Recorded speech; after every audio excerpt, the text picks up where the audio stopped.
1818. BHFCU is a member-owned, not-for-profit. Get away from it all in the great outdoors for lasting family memories with a new or pre-owned RV from Dakota Discount RV. We make your RV experience fun and easy by providing you with a quality recreational vehicle, competitive pricing, and professional sales and service. Our large inventory of fifth-wheelers, travel trailers, toy haulers, and live-in horse trailers allows us to save our customers thousands of dollars compared to most dealers. Stop by and see us at Dakota Discount RV, 3330 East Mall Drive across from Cabela's and on JB Road, Blackhawk. Danny Manholt Rapid Chevrolet buys cars. You heard that right. We don't just sell cars, we buy them too. We make cash offers to purchase local cars, trucks, and SUVs every day. Tired of listing online? Tired of messages? Or just tired of making payments? Whatever the reason, make an appointment at rapidchevrolet.com for a no-obligation appraisal. It's fast and free. When you're ready to sell, we're ready to buy. At Danny Manholt Rapid Chevrolet, Rapid City. KIMM Rapid City and K294BT Rapid City, the Black Hills Sports Station, 106.7 FM and 1150 AM. Fox Sports Rapid City. On Fox Sports Radio. Yeah! The most fearless voice in sports is on FS1. The one and only Colin Cowherd is bold, unique, and outspoken. Wow. You can see him on The Herd, weekdays at noon Eastern on FS1 in the Fox Sports app. KIMM Rapid City and K294BT Rapid City, the Black Hills Sports Station, 106.7 FM and 1150 AM. Fox Sports Rapid City.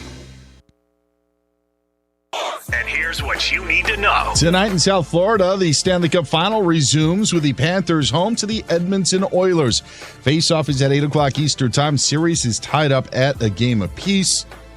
Again, Game 3 tonight. Ryan Nugent-Hopkins considered a game-time decision tonight for Edmonton. Falcons quarterback Kirk Cousins expected to attend the team's mandatory minicamp despite wanting to play elsewhere. That's according to The Athletic.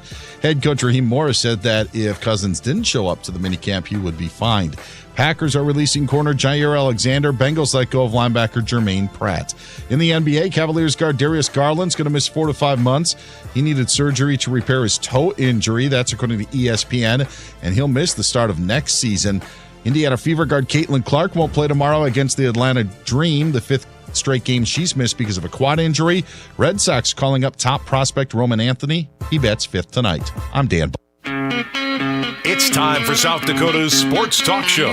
This is the Nate Brown Show, featuring live callers, great interviews, and thought-provoking sports talk. From the biggest national names to the hottest stories across South Dakota. Welcome to the Nate Brown Show. Here's your host, Nate Brown.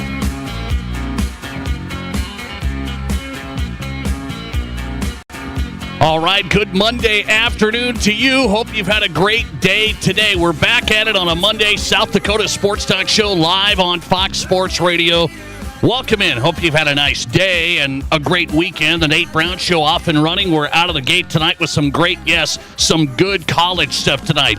From the Yotes, from the Jacks. We've got some great guests tonight. Let's get it going. It's always a great day in South Dakota. Welcome into a new week. South Dakota Sports Talk Show, the Nate Brown Show, live on Twitter right now. Welcome you in online. Watch us at Nate Brown Show. If you're on Twitter, you can follow the show and then watch us live on your phone. Easy to do. At Nate Brown Show, the place, and on YouTube right now, the Nate Brown Show. Subscribe to the channel. You've got every show right there. So a lot of ways you can access it. We appreciate you making this show possible. Let's get you the guest lineup. Let's get going on a Monday. A lot to cover. Thought-provoking sports talk from high school to college to the pros. Let's take a look. Aaron Johnston's going to join us tonight. South Dakota State women's basketball head coach. Coach AJ's on the way in tonight. I want to ask him about how he deals with the current state of college sports, the transfer portal, the program that's been so good, where it's at right now. How does he feel about this roster that, again, made the NCAA tournament, advanced, and where they're at? Coach AJ, South Dakota State women's basketball. Also, they're going to take a game out to Rapid City, taking on the Montana Grizzlies. If you missed that, that just came out. That's going to be a November 15th game in Rapid City at the Monument. Coach JJ's coming up. Jack's women's basketball head coach. He's on tap. Then we're going to go to USD. John Schemmel is in tonight on this big day for college sports where the House settlement has been settled. At least a judge has decided on this. And you may not know it because this thing came out Friday night, later in the evening, like almost 10 o'clock Eastern, getting up to that speed. That's officially how it came out. When things come out and decided on a Friday night late, that's interesting to me. Where does this stand, this House settlement, where colleges are going to pay players directly? And, of course, USD's not going to get in the middle of that. But maybe they're thinking, how is this going to line out and how's it going to play out? John Schemmel's the USD athletic director. We'll talk to the Yotes head man, his reaction to what this all means in the new state of college sports. John Schemmel's coming up, the Yotes AD. We'll go to the pros with Matthew Collar tonight, Vikings insider, purpleinsider.com. Do they need to add anybody? The Packers just gave up a pretty solid player. Would the Vikes even think about this? We'll get to that more. Matthew Collar from the Twin Cities and high school sports editor, Mitchell Republic sports editor Marcus Traxler does a good job covering high school sports. He's live tonight from Mitchell. We'll talk high school South Dakota sports coming up. Monday edition is packed. There's the guest lineup. Let's get you on. 605-720-1067, the Pizza Ranch studio hotline for you. 605-720-1067. Be a part of the show there. Barron's Wilson text line ready to go. Direct text the show. 605-720-1067. We've had some texts come in, namely from a guy who gave us his NBA Finals prediction. I didn't scoff at it. I just said, well, I don't think this is going to be right. He said Pacers are going to win game one. This listener, he's very smart right now. Pacers going to win game one. And if you watch the finals, they win game one, and then they lose last night. He said they would lose in 5 still. So this listener to the Nate Brown Show tonight, congratulations. You're on your way to being Nostradamus. You're on your way to being the best predictor on the Nate Brown Show. So we shall see. It's tied 1-1 NBA Finals. We'll get to that later on. Game 3's not till Wednesday. So that's coming up. Let's get you on the text line if you want it again, 605-720-1067. All right, out of the gate tonight, congratulations to our loyal listener, Chris. You know, the famous 5 questions from Chris guy. He's a big Detroit Tigers fan. His Tigers took 2 of 3 from my Cubs. Well, that was a raw deal. We had an ejection yesterday. I mean, I don't know about that, but congratulations, Chris. The Tigers took 2 of 3. But you should have. You were playing in Detroit, so we got 1 out of 3. I'll take it. A little dicey. Congrats. Listener text coming in on that. The Tigers took 2 out of 3. Yeah, I understand.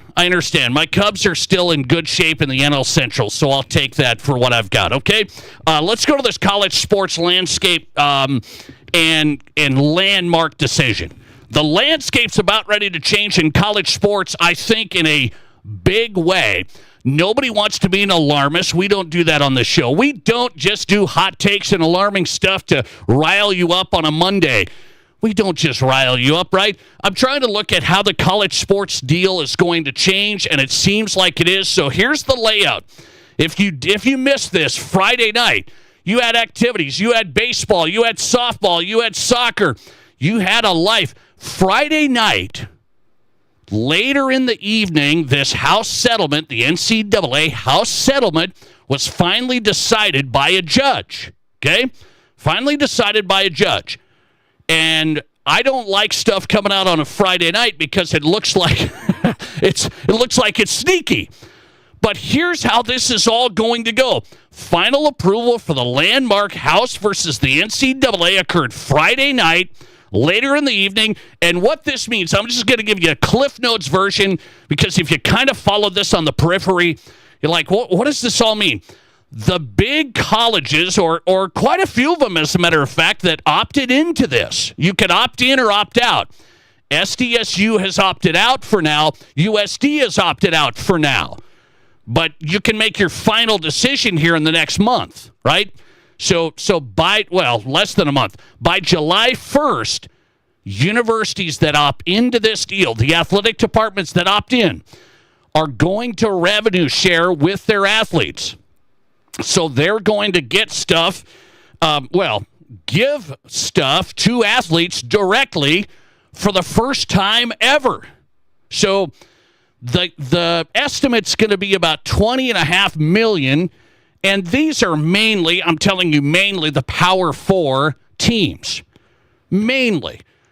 I just don't know how some of these other schools that are on the mid-major level, that are in the Mountain West level, some of this, and let alone the FCS schools like the Oats and Jacks, I don't know how they stay in this picture because the NCAA has been sued, and this is how it's all going to be settled out, is that the schools now that get all this money from media rights, sponsorships, however it all comes in, this is going to be a revenue share. And there's going to be direct payments to current players, and there's going to be a settlement, that's why it's called a settlement, to past players that, quote-unquote, missed out on name, image, and likeness deals. This is where money's actually going to come from the Summit League, for example. You're going to have to contribute to this house settlement that pays former athletes at schools that we weren't involved with, like Zion Williamson, who missed name, image, and likeness stuff. You're going to have to pay him, right? And that's how that's going to play out. Even though SDSU had nothing to do with name, image, and likeness lack of payments, really, we're going to be in this because we got revenue from the NCAA, from the tournament, and we got revenue over the years, and so now we're part of this settlement. I'll talk to John Schimmel coming up next, the USD athletic director, just get his read on this. But that's how it's going to go. Past payments to former athletes, current payments to current athletes, and those payments going to hit about $20.5 million a year. $20.5 million a year. So here's what I say. This is a big deal because you've never seen payments made directly to athletes, but I'm asking this. What is this really going to do for the swimmer that just set the records over the weekend? But, you know, at the U.S. Swimming trials, these Olympic sports that we see make their record-shattering marks in swimming, in track, just go through the list, whatever you want to do, the non-revenue sports, they're still Olympics stars, and college is the landscape for them. That's where they go. That's where they advance their careers. Are universities going to hang on to these sports and fund these sports now that they've got to give out more money? There's one argument tonight that says there's so much money in college sports, they're going to have more than enough. They're going to give out the $20.5 million and share that with the athletes. This is just it's a positive thing for the athletes. It's a good thing. But here's my worry about it. They get to decide the revenue share, how they dole it out. They get to decide. So who do you think's going to get most of the revenue sharing money? Who do you think's going to... Football, men's basketball, maybe a little bit of women's basketball, and then there might be a little bit here or there if there's a big-time program like we make our hay in baseball. We have a great wrestling program. There might be a little bit there for those athletes, potentially if it's a powerhouse program. But it's going into this category, I believe, of the business model. This isn't now the amateur sports model. And so many people would say today, hey, this was settled. This sounds like a good thing. Universities have to revenue share with the athletes. And in certain ways, I'm not going to just poo-poo it. I'm not going to hammer it tonight. I'm just going to tell you, is this going to change the entire landscape for the athletes that go to universities? They're not in the huge revenue-generating sport. Are university athletic departments eventually going to make business decisions? Are they going to make business decisions about this scenario? That's what I want to ask. Is this an overall positive thing, or is this eventually going to be a negative thing Positive for some athletes, and it's a select few. A select few at a select number of universities that make all the money, that generate the revenue, that get the media rights deals. Where's the NCAA land in all of this? Do you guys know? Where's the NCAA land? Because they're having to pay this money. What are they going to do? Run Division II and run the championship still? I guess maybe they're in there. Is it going to be an enforcement arm? It's really not, because that's the other side of this. If you missed it, there's now going to be a college sports commission. This is a new independent enforcement body. Yes, College Sports Commission, a new independent enforcement body. They're going to oversee and make sure that everybody's doing the right thing with the payments, the revenue sharing. They're going to make sure that everything's going smoothly.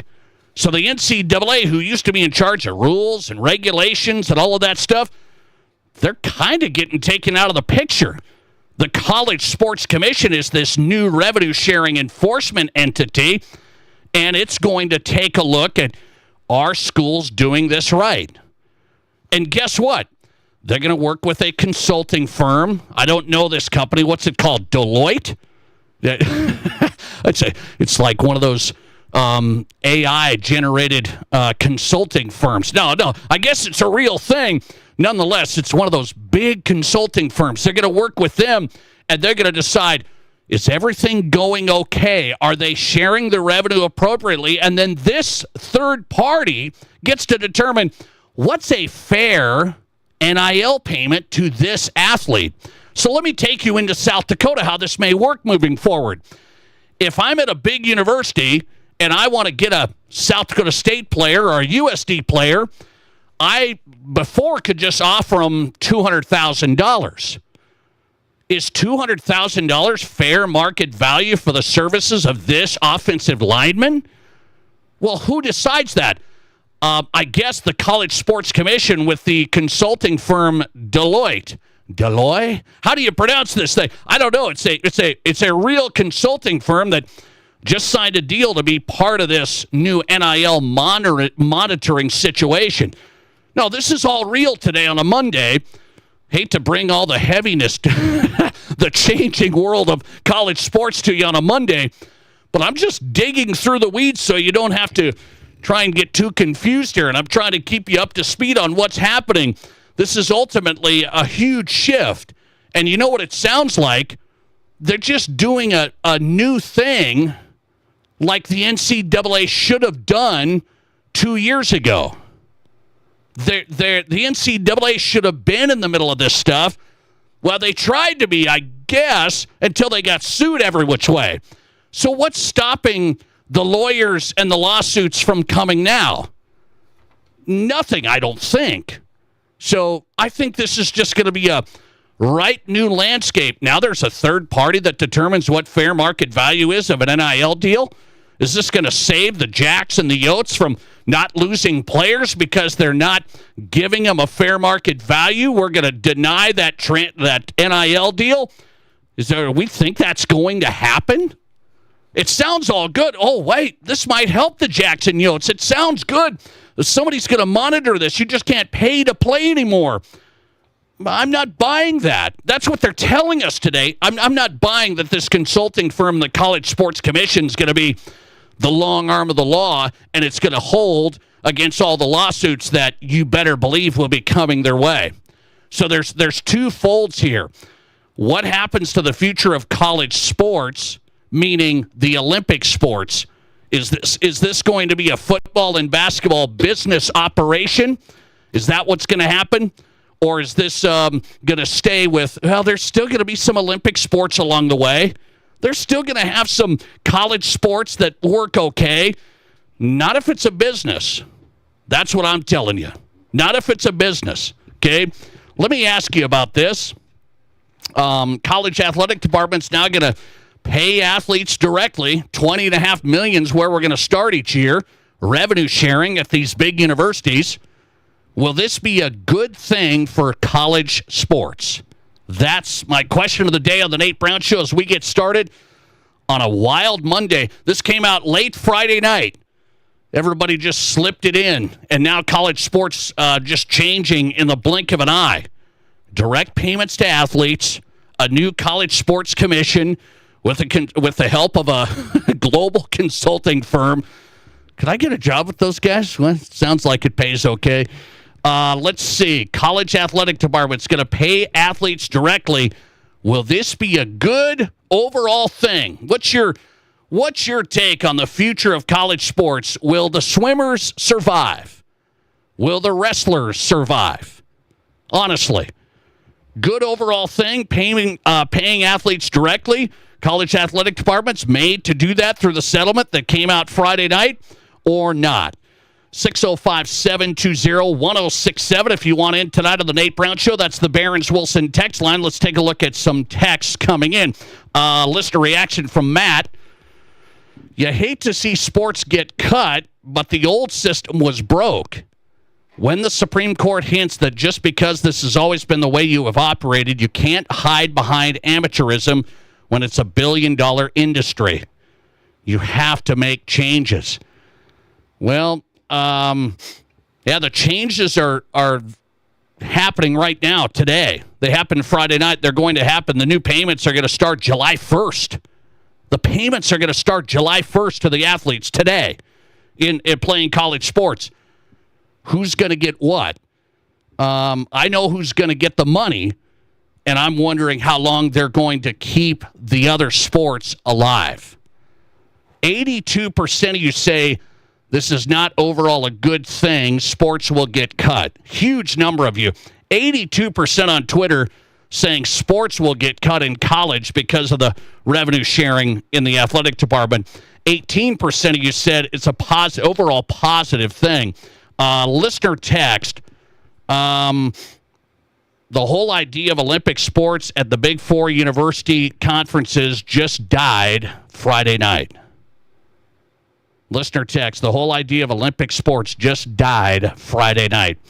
Listener text, do you think we'll see some of the Big Four schools drop out of the new settlement deal? Well, you might. You might. Some schools aren't going to be able to handle this. You think there's so much money going around? There's a lot. But at some schools, could Iowa State do this? I'm serious. Can Iowa State do this? So just you're thinking, well, no, yeah, Big 12, we're in good shape. I don't know. And then you've got these stories coming around. Boise State just said, we're thinking about letting a private equity firm in here to help with money. Boise State's considering it. That's a Mountain West school, soon to not be Mountain West, but Boise State said in order to play with the big boys, we might have to get a private equity firm. What's that mean? That's private investors to give you a bunch of money so you can keep up with the Joneses for now. That's what people are considering. That should tell you there's quite a few folks worried in the college sports departments, I think. It's not the people at Ohio State and Texas. It's a lot of the other ones. I don't know if the Olympic sports at big universities are going to be here for the long term. I really don't. It's not crazy. John Schimmel's on next. I'm going to ask him a lot about this. How does this affect a school like USD? They're not going to opt in, at least for now. But would they consider it to try and figure out how to make things work? USD Athletic Director John Schimmel's on next. This is the Nate Brown Show. Menards has all the tools and fasteners you need to finish your home improvement project. Whether you need standard nails for general construction or specialty nails for specific applications, you'll find them here. New Fast nails are made in the USA with the highest quality steel and have superior holding power. Check out our entire selection of New Fast nails in store today and see the rest of our deals in our flyer on Menards.com. Save big money at Menards. How do you make a buffet day even better? Make it a play day. The Pizza Ranch and Fun Zone Arcade is your place for good food and good times. Won the big game? Make it a play day. Aced your test? Make it a play day. Just need to get out of the house? Make it a play day. The Pizza Ranch and Fun Zone Arcade has all your favorites and all kinds of fun. So bring your family, bring your friends, bring your team. For good food and good times, make it a buffet day and a play day at the Pizza Ranch and Fun Zone Arcade. Eating in Deadwood has so many options thanks to Tin Lizzy Gaming Resort. Wake up with the trusted taste of Starbucks or sit down to a full breakfast at Best Brews. Looking for lunch? Build a wonderfully fresh sandwich from Jersey Mike's. Grab some quick and cheesy goodness from Pizza Hut or pull up a chair in Patty O'Neill's Irish Pub. Need something a little more intimate for dinner? Well, Snitches is all the buzz with an evolving menu of chef-designed culinary creations. There's something for everyone to eat at Tin Lizzy Gaming Resort, located on historic Main Street in Deadwood. Hey, sports parents and ballers of all ages, Rapid City has a new sports facility that you have to check out. E3 Sports Complex on East North Street is the newest indoor sports facility featuring 4 full courts. E3 Sports is here to serve the community and wants all athletes of any age to come and experience expert training, coaching, and the opportunity to unlock your athletic potential. Memberships and court rentals are available now. Come to play at E3 Sports Complex. Learn more at e3sports.org. Here's your Fox Sports Rapid City forecast. Lows dip down to about 57. Tonight, under clear skies, westerly winds 5 to 10 miles per hour. Slight chance of thunderstorms. Tomorrow, daytime highs approaching 93, sunshine mixed with clouds at times. Chance of thunderstorms. Tomorrow night, lows level off around 59, cloudy skies expected. That's your forecast on the Black Hills Sports Station, Fox Sports Rapid City. Currently, 77. If you want the peace of mind that your next pre-owned vehicle is the best it can be, you want Honda True. And you only find it at Danny Manholt Rushmore Honda. Our Honda certified pre-owned vehicles are thoroughly inspected and backed by 7-year, 100,000-mile powertrain coverage, up to 2 complimentary oil changes, 24/7 roadside assistance,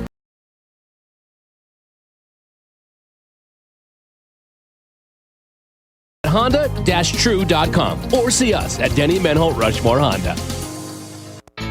Where can you get surprisingly great rates on auto and renter's insurance? At State Farm. I'm State Farm agent Matt McCormick, and I'm your one-stop shop in Rapid City for protecting your car and your stuff for surprisingly great rates. So stop looking around. Call me, State Farm agent Matt McCormick, for surprisingly great auto and renter's rates today. Like a good neighbor, State Farm is there. Individual premiums will vary by customer. All applicants subject to State Farm underwriting requirements. From high school to college to the pros, from Rapid City to Sioux Falls, the Nate Brown Show is South Dakota's sports talk.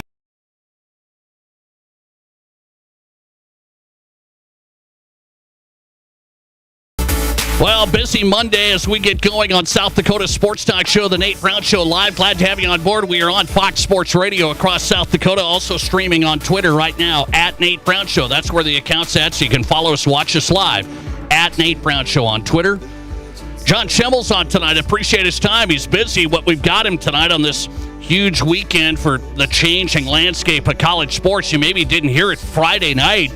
The NCAA House settlement case was decided by a judge here, and things are going to be moving into place.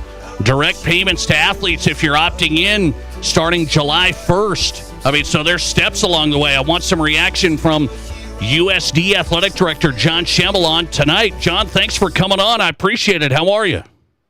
I'm doing great, Nate. How you doing? Always happy to be with you. Well, thanks. I appreciate it.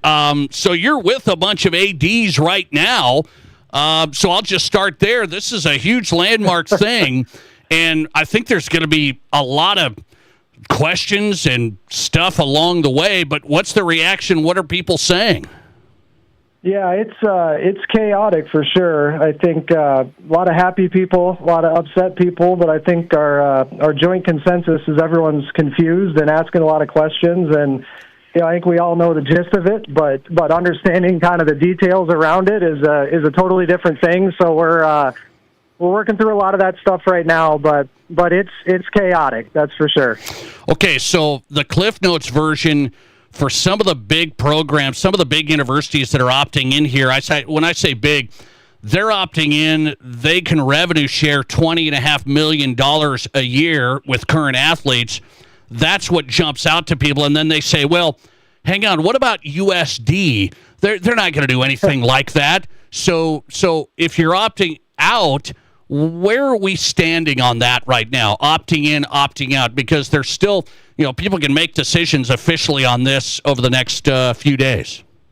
Yeah, so the $20.5 million is just a cap. So every Division I school can revenue share up to $20.5 million with their student athletes. Obviously, our budget's $25 million, so we're nowhere near that. But our cap is the same, nonetheless. So, but really, the opting in versus opting out. If you don't opt in, you can't revenue share directly, which means then everything you would be doing would have to go through a NIL third party, whatever it was, as we have been doing to date. So that's the biggest thing, and then the roster limits and a whole bunch of other things around it. But there are a lot of positive things to be able to opt in as well. It isn't all bad, and it doesn't mean you have to share certain amounts of money. You could share $1,000 if that's all you had to share and go by the same rules. So, there's just a lot of limits, and that's the things that are shared publicly. But there's good and bad to both. And really that's kind of the process we're in right now, is working with the Board of Regents and trying to identify what the best path forward is for USD. Okay, that's interesting. So there's still a lot of discussions to be had, John. You're still looking at potentially opting in. Maybe that works for USD?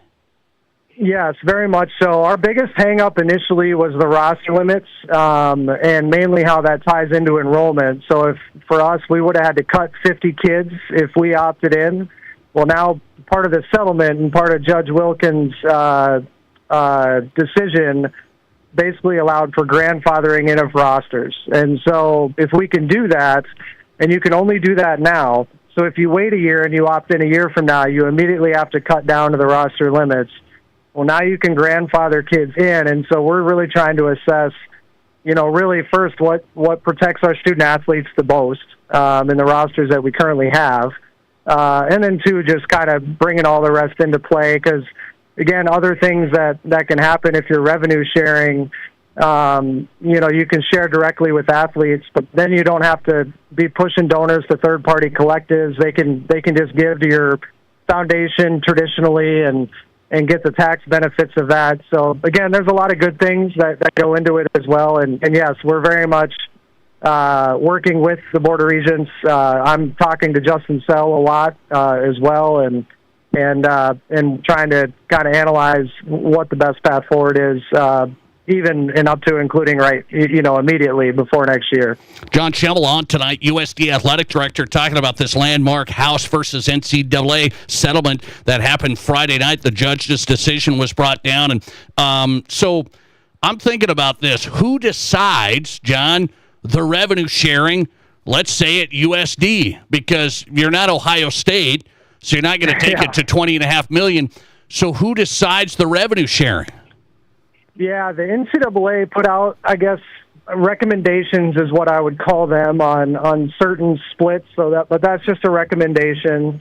Ultimately, we will look then at the revenue that's generated through ticket sales and other things like that. So if football generates, 50% of our revenue that's shareable, that would probably be the limit we would share of our revenue, whatever our total number was. So if we're going to share $200,000 and 50% of that can go to football, then we could share $100,000 with football. Then look at ticket sales, other things that come in for sports, because you can't direct share donor dollars in this equation either. So that's more how you would look at it. Every school is going to kind of have their own custom puzzle to look at with how they generate revenue. But I can assure everyone we're not going to, if we were to opt in now or at any point in the future, we're not going to be close to the $20 million anytime soon. Probably not in my lifetime, but certainly not in my career. So it's just trying to figure that out. And like I said, just what the best path forward is. I do think, Nate, that both USD and SDSU had kind of accepted at some point we were going to opt in, whether that was a year from now, 3 years from now, who knows. But, I think until the settlement came in and some things had changed on Friday, we had we had assumed that we were at least going to be a year out from that. John Schimmel joining us. Couple more. I'll let him run. He's busy tonight. USD Athletic Director. Great reaction on the Nate Brown Show to the big changing landscape of college sports. So I got to say, I worked in the college athletic department, as an assistant AD, and so I'm going to look at the budget side of this. So when I hear, revenue share and stuff like that, I understand how things can get tight. Is there budget concerns here for a USD? And not just USD. I think a lot of colleges run on a tight budget year to year. So what's the ramifications? Yeah, I can assure you, Nate, that we're not getting any extra money from the institution or anything to support anything like that. So everything that we would decide to do would be within the means. Our financial picture for next year, opting in or not, will not change at all. And so again, the differences come into perhaps what you were projecting out that you were going to generate through a third-party collective, and now you bring that kind of estimated number over and do things like that, and that would kind of be our number for next year, and you kind of build off of that. So, that's more how we're looking at it. And as I said, our budget is tight, and we're challenged to do that. I feel great about the direction we're heading in the department, and can confidently say the institution's we're putting less pressure on them next year than we were this year, and hopefully that'll be a trend that continues. And so it's more off what we can generate, what we can bring to the table, and then what we feel fits into our budget to be able to rev share if and when we were to go down that path. So, John, you've had players that have transferred out because they've been paid NIL deals, pretty substantial, football namely this past spring. So this new College Sports Commission, it's an independent commission, and they're supposedly going to look at what is the valid reason for this NIL payment. Valid business? What's the range of compensation? Does this fit for the payment that's being made to this kid? Is this going to help a USD football program not lose players if an independent commission saying, well, you can't just pay that for this? Yeah, I think it's going to help the market cool down overall, yes. So I do think there's a lot of good in that, and now you're seeing, it's kind of funny because now all of a sudden you're seeing the really, really rich schools that have just been throwing money like crazy. They're the ones that are up in arms over this, the College Sports Commission, the CSC, and the NIL Go, which is the Deloitte tracking system. Nate, I don't think it's not going to take it from you're paying a kid $5 million and they're going to say, well, the max now is $250,000. That's not how extreme it's going to be. Or they wouldn't be able to succeed anyways. But I think having some limitation, hopefully some consistency, at the end of the day, every sport organization has elements of fair play in it. It's not just who has the richest donors in professional sports. As a fan with a lot of money, you don't just get to give the owner an extra $10 million to go get the player you want. So I think it's more allowing for some rules there. And I think that's a really good thing for us because, Nate, nobody in college athletics has really been able to afford this. There might be 10 schools that can afford paying that kind of money. So at some point, there needs to be some regulation and some level of fair play is a good thing. But we'll still lose kids to those schools. Right. They have a different dollar amount, and that isn't going to change. John Schimmel on tonight, USD Athletic Director. If somehow you opted out, it's like, explain the downside now of opting out, because there was some downside of opting in, the roster limits. You want enough players that are currently there to stay on these rosters. So opting out, what's the downside of that? Downside, the two things that jump to mind for me are if we opt out this year and then we opt in a year later, we will have to cut. Whatever we have above the roster limits, we will have to cut. So right now, that would be about 50 kids for us, and that's been a position that we've had a real big problem with. So that's number one. And number two is the donors that have been supporting third-party collectives and not being able to get tax deductions, that will change. And again, we can't use the donor money through revenue share directly, But if we're using ticketing revenue and more money is coming in through a donor pot, we have more to replace the money going out. And so we think more donors will now give because they can get a tax write-off, because now you're just giving to Coyote Athletics or SDSU the same as you always have been. And sure. So it just becomes how the money moves underneath it all a little bit, and that's all well within rules that are in place. And so if you don't opt in, then your donors still won't be able to receive a tax deduction, and you're still going to have a third-party collective. And for us, it isn't a localized one, and so it's not necessarily the ideal situation. Very interesting time, really interesting. John Schimmel in the middle of it. We're busy. Great insight on this, man. I think people need to be educated on it. I think it's going to be a process. A lot of things on the hopper here. John Schimmel, USD AD, at a conference right now with all the ADs. Thanks for coming on, John. I appreciate it. Yeah, you bet. Thank you, Nate. Always happy to do it, and go Yotes. Appreciate your time. John Schimmel giving us some time tonight after this landmark decision in the NCAA House settlement case. Direct pay to athletes is the big ticket item. How are universities going to handle this? It sounds like USD and SDSU might opt into the deal, but it's not given $20.5 million per year like in Ohio State, but it is revenue sharing at a certain level.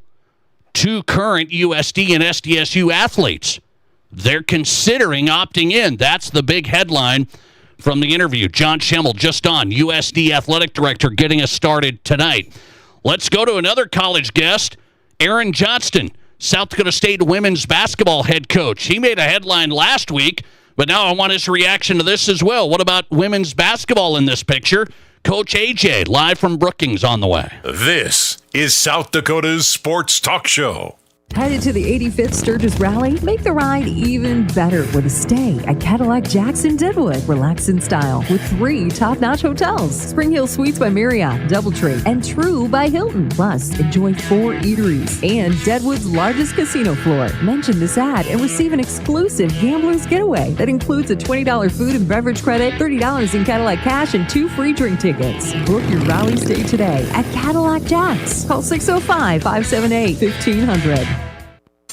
Hey, Sioux Falls sports fans, there's a great new sports bar in Sioux Falls, Boston's Restaurant and Sports Bar on West Russell Street in the Ramada Water Park Hotel. If you want to watch games, UFC, they've got it, wall-to-wall TVs, and the best part, great food. Gourmet pizza at Boston's, tons of wing options, great burgers, and a lot more. Bring the family, bring the team, bring your crew to the new Boston's Restaurant and Sports Bar in Sioux Falls on West Russell Street. Plus, you can order online for lunch or dinner. Just go to bostons.com. Whether you're a pro or a Joe, a weekend warrior or a gardening great, Monument Health Orthopedics and Sports Medicine is here when you need us. Nobody plans an injury, but when people throughout the Black Hills and beyond suffer a setback, Monument Health Orthopedics is here to provide comprehensive medical care. Our team of board-certified orthopedic surgeons and specialists is dedicated to helping patients regain the quality of life they've lost due to an injury, arthritis, or joint wear and tear. Monument Health Orthopedics and Sports Medicine for everyday athletes like you.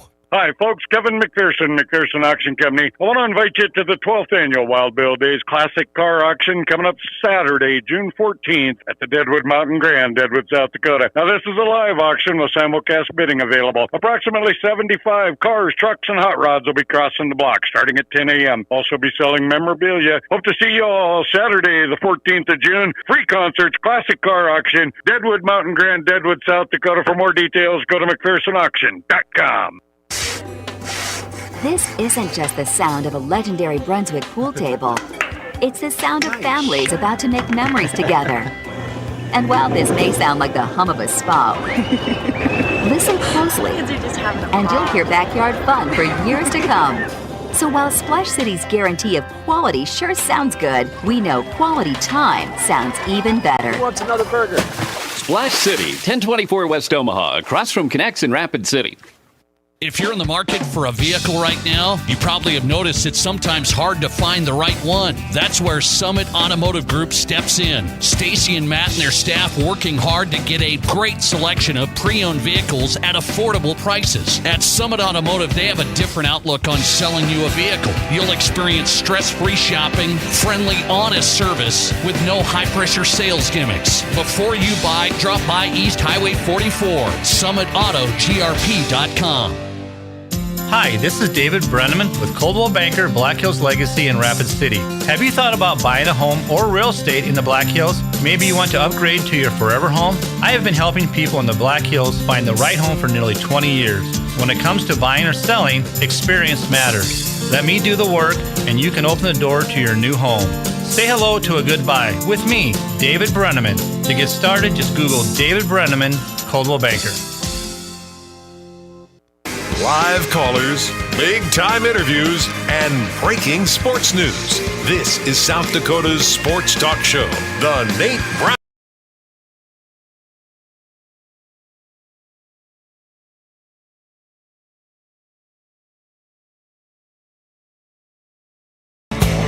Welcome back in. Just getting going on a Monday night. Busy night tonight. Thanks for being here. South Dakota Sports Talk Show is live on Fox Sports Radio across the state and streaming right there on Twitter right now at Nate Brown Show. Follow the show. Watch us live at Nate Brown Show on X. They called it Twitter. Now they call it X. Coming up, Matthew Collar from the Twin Cities. Vikings Insider, PurpleInsider.com. Marcus Traxler's on tap, talking South Dakota high school sports tonight. He's got an opinion piece. He wants something to be hosted in Mitchell. So we got to talk to Marcus, sports editor, Mitchell Republic, coming up. Hey, I'm excited about this in Rapid City, November 15th. Mark it down. College basketball coming to Rapid City's Monument Summit Arena. The Jackrabbit women, one of the great programs. Really, really good. They're going to play Montana.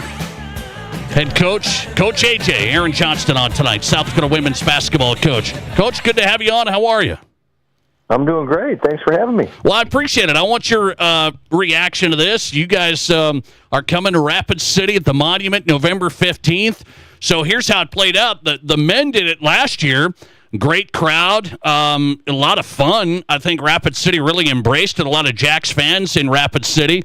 So how much did that factor in? Now you're going to bring your women's program out.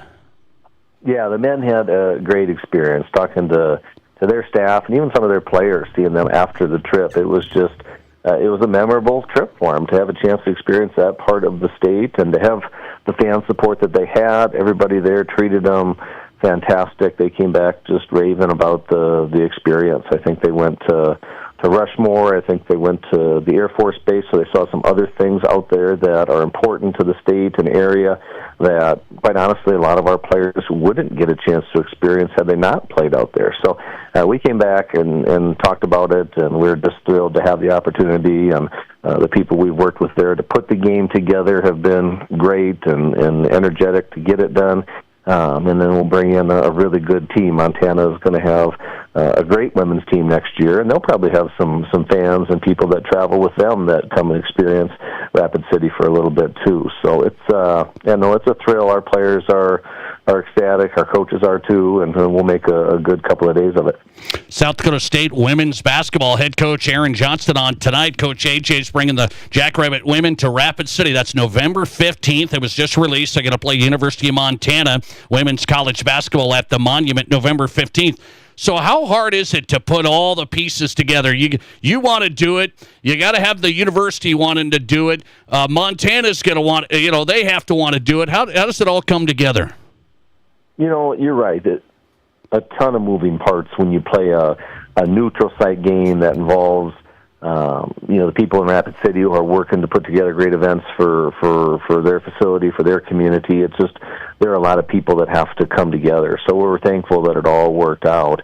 It doesn't happen without, the Monument feeling like, hey, this is an event that's got value for them. So it really starts there and getting them on board and finding dates, because obviously that facility is busy and there's a lot going on, and it's not just a matter of an open date. It's got to turn around with what's going on with the floor and getting set up and everything. So we were able to settle into a date that worked into our schedule, which is already busy with other games. We're going to be on the road before, I think, and after that, but it fit into a really tight window.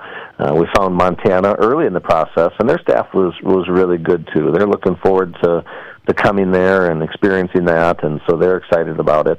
But, yeah, there's a lot of moving parts, but everybody has been really willing to, and it's been a priority for us. We love the idea of playing out West River. I think the last time we were at West River was probably my first year as a head coach. We played, I think, a game at Black Hills State, if I remember right. Oh. but that was probably back in 2001-ish, somewhere in there.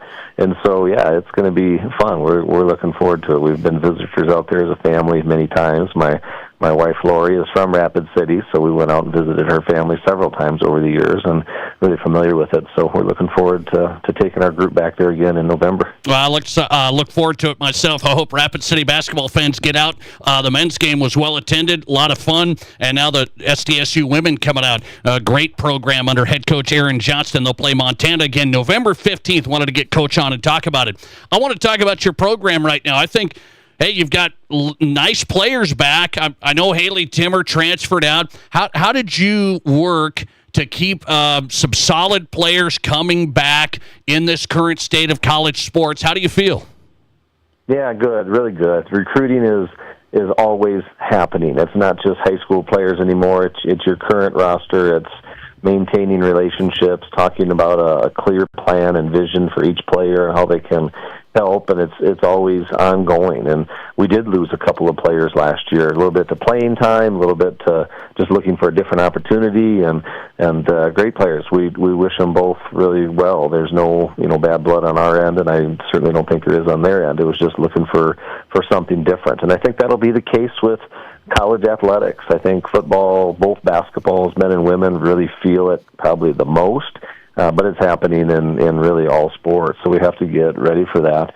But you're really, you kind of touched on it. We've been a highly successful program, so you're really talking to people that are also highly driven and highly motivated. People that play basketball at SDSU on the women's side are not just transactional, just looking for playing time or just looking for a little more money, or those things are important for sure, but they're also looking for that opportunity to compete for championships and to play in the postseason and really extend our program success and continue to build on a legacy. They're wired for those things. So Brooklyn Meyer, that's who she is, and we're excited that she comes back as a senior. Maddie Mathewitz and Ellie Kolbeck are exactly that. We're excited they come back for a really good senior year.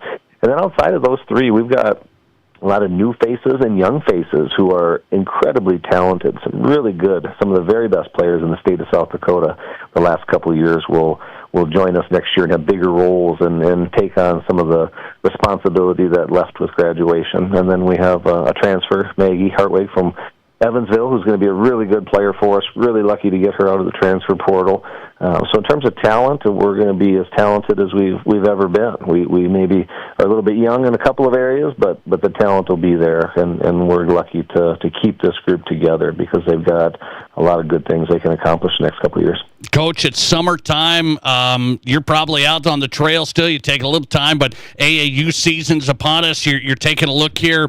Girls high school basketball. I've talked to some South Dakota coaches, Jamie Parrish at Washington. Some of the numbers aren't as high as they have been.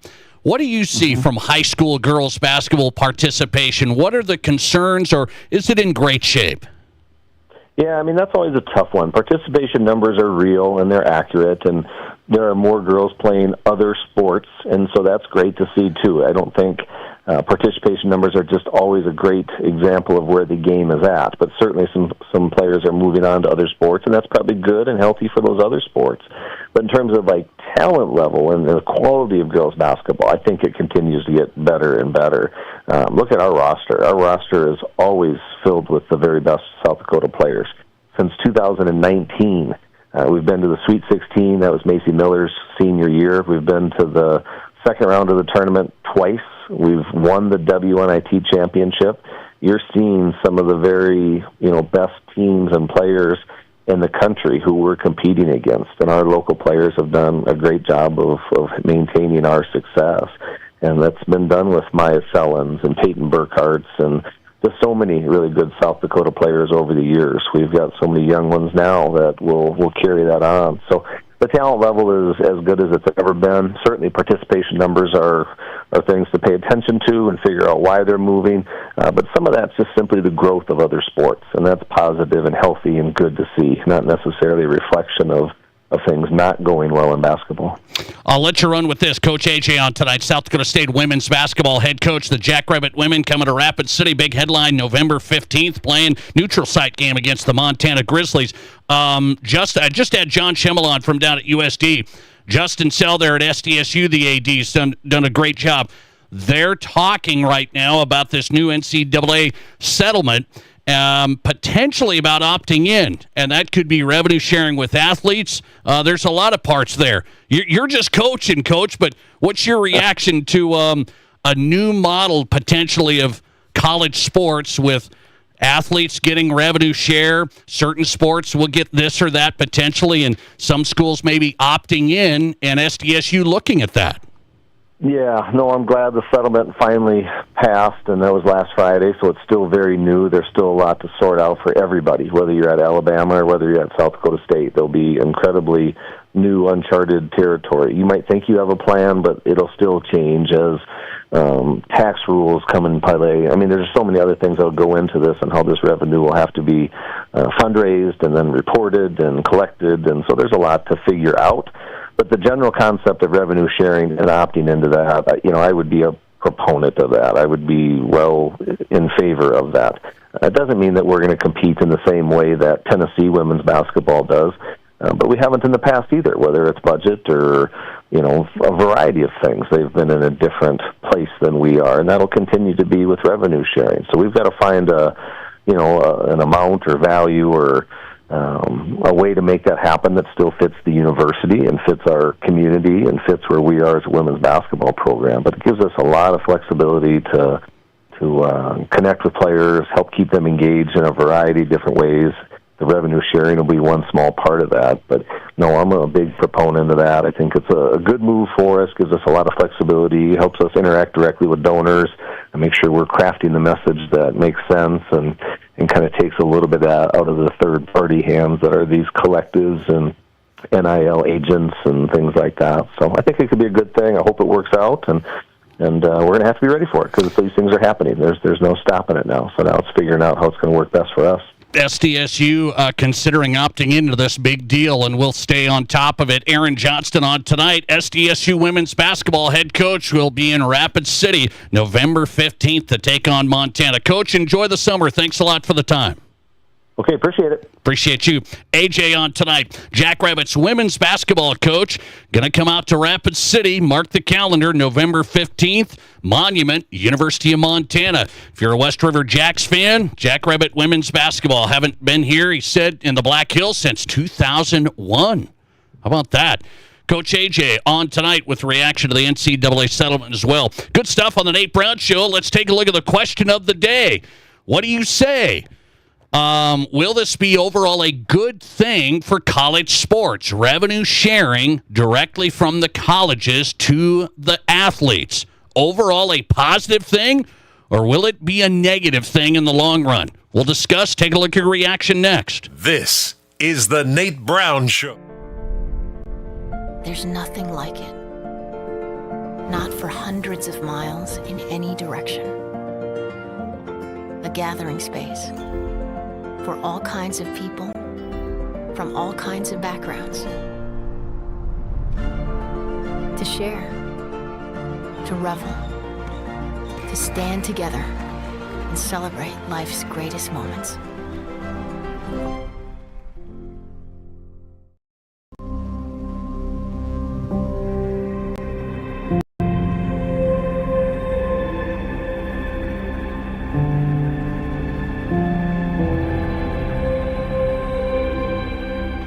We are number one, so you can always be their number one. Black Hills Surgical Hospital and Black Hills Orthopedic and Spine Center. The number one hospital in the nation for major orthopedic surgery. May was a busy month at Spearfish GMC Cadillac, and when the dust settled, we were left with a surplus of super clean and locally sourced pre-owned vehicles, trucks, cars, vans, SUVs, and certified pre-owned. Shop all makes and all models, and all priced below market for unbeatable value. Now's the time to find your perfect vehicle and save big with Spearfish Motors. Visit us anytime online at spearfishmotors.com. Here's your Fox Sports Rapid City forecast. Lows dip down to about 57. Tonight, under clear skies, westerly winds 5 to 10 miles per hour. slight chance of thunderstorms. Tomorrow, daytime highs approaching 93, sunshine mixed with clouds at times. Chance of thunderstorms. Tomorrow night, lows level off around 59, cloudy skies expected. That's your forecast on the Black Hills Sports Station, Fox Sports Rapid City. Currently 77.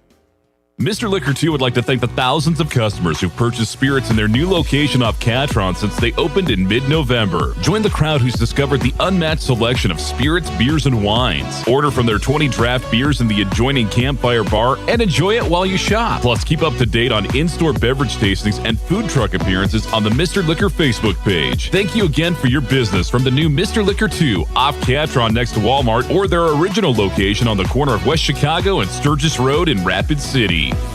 Hi, this is Dr. Dan Jensen at Physio. We want to be your trusted partner for physical therapy, athlete development, and sports rehab. As the official strength and conditioning partners for Stevens, Central, Douglas, and the Rapid City Rush, our team at Physio is building the best athletes in the Black Hills. If you have an athlete in the family, we offer long-term athlete development at affordable prices for middle and high school students. We also have the only board-certified sports PT in Rapid City. At our brand new facility, Physio is ready to help you perform at your best. One-on-one physical therapy, athlete development, and sports rehab, all at one place. Get started at bhphysio.com. Hi, this is Jeremy with Jerry's Cakes and Donuts, inviting you to kickstart your morning by dropping by and grabbing some fresh donuts. I want to thank you for voting us the best in the Black Hills. We're up early making your favorite donuts, so stop by and bring some to the office. Everybody loves Jerry's Cakes and Donuts, and we love you, so stop by, get a great selection to brighten up your day. Serving Rapid City for over 40 years, Jerry's Cakes and Donuts at 109 East Omaha, and remember to like Jerry's on Facebook for some great giveaways. This is The Nate Brown Show, also streaming live on YouTube. Subscribe to The Nate Brown Show on YouTube.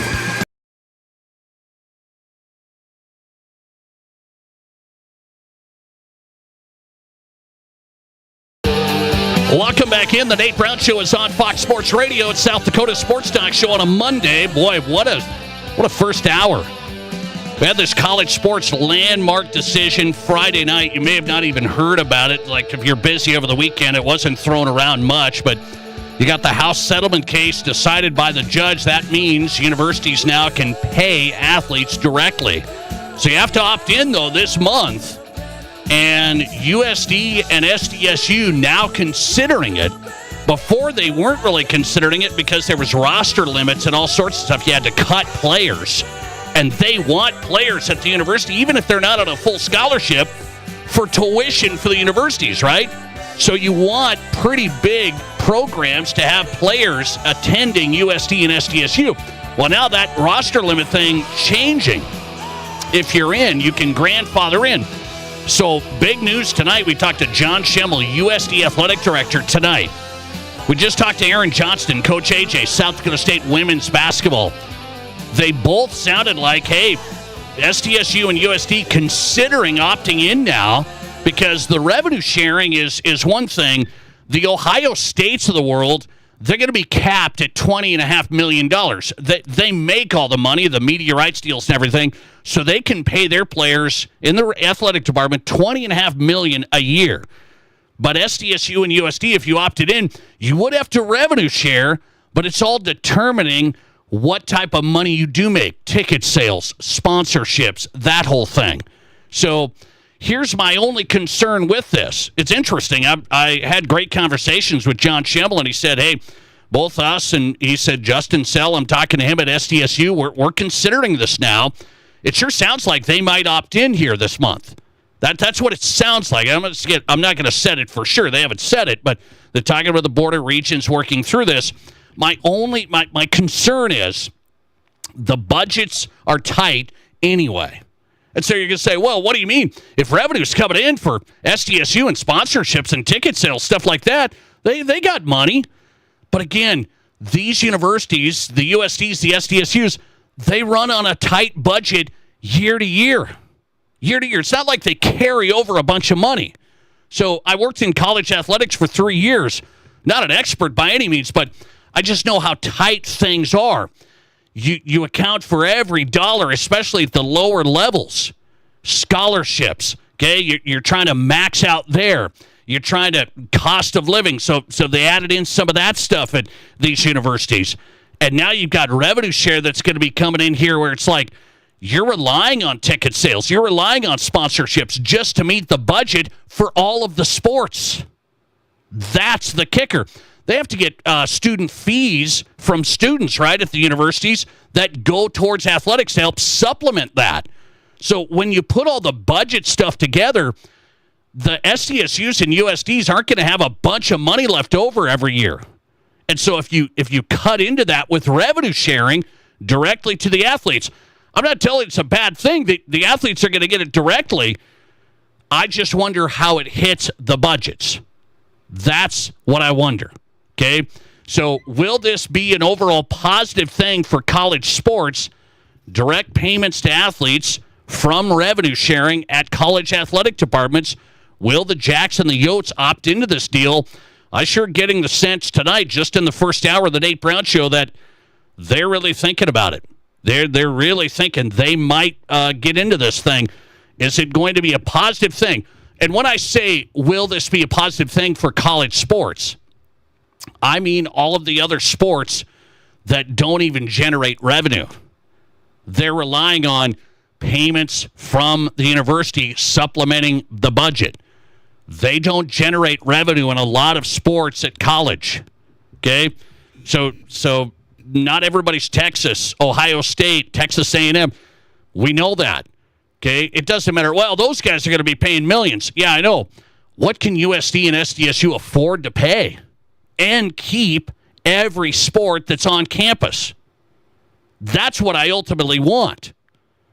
And I hope, it's like, I'm sure they're going to be crunching the numbers saying, how can we make this work so universities don't have to worry about the other sports? But I wonder what happens. That's what I'm wondering. College athletic departments that opt in will directly pay athletes. Will this be a good thing for all college sports? My question of the day, what's your answer? 605-720-1067. 605-720-1067. That's the Barron's Wilson text line tonight. Will it be a good thing? Direct payments to athletes from college revenue sharing from the athletic departments. 82% of you still voting no. You're worried sports will get cut. Other sports will get cut. 18% of you said yes, they'll make it work. It will be positive. Listener text. Let's say Vanderbilt opts out of the settlement because they never have a good football team, but they have a powerhouse baseball team. Could a program like Vanderbilt opt out and then have unlimited money pouring into baseball? Interesting. Now we're getting deep. It's a new age for college sports. Will it be an overall positive thing? This was a big case, a big lawsuit. And athletes said, we want to get paid. We deserve ours. What's going to happen to a lot of the Olympic sports? That's my big concern tonight as I hear how things play out. It's not for me to decide. It's for these great ADs and coaches to decide, and athletic departments and state budgets to decide. Into the next hour on a Monday night. Let's have a little fun here tonight, okay? I was asked this question.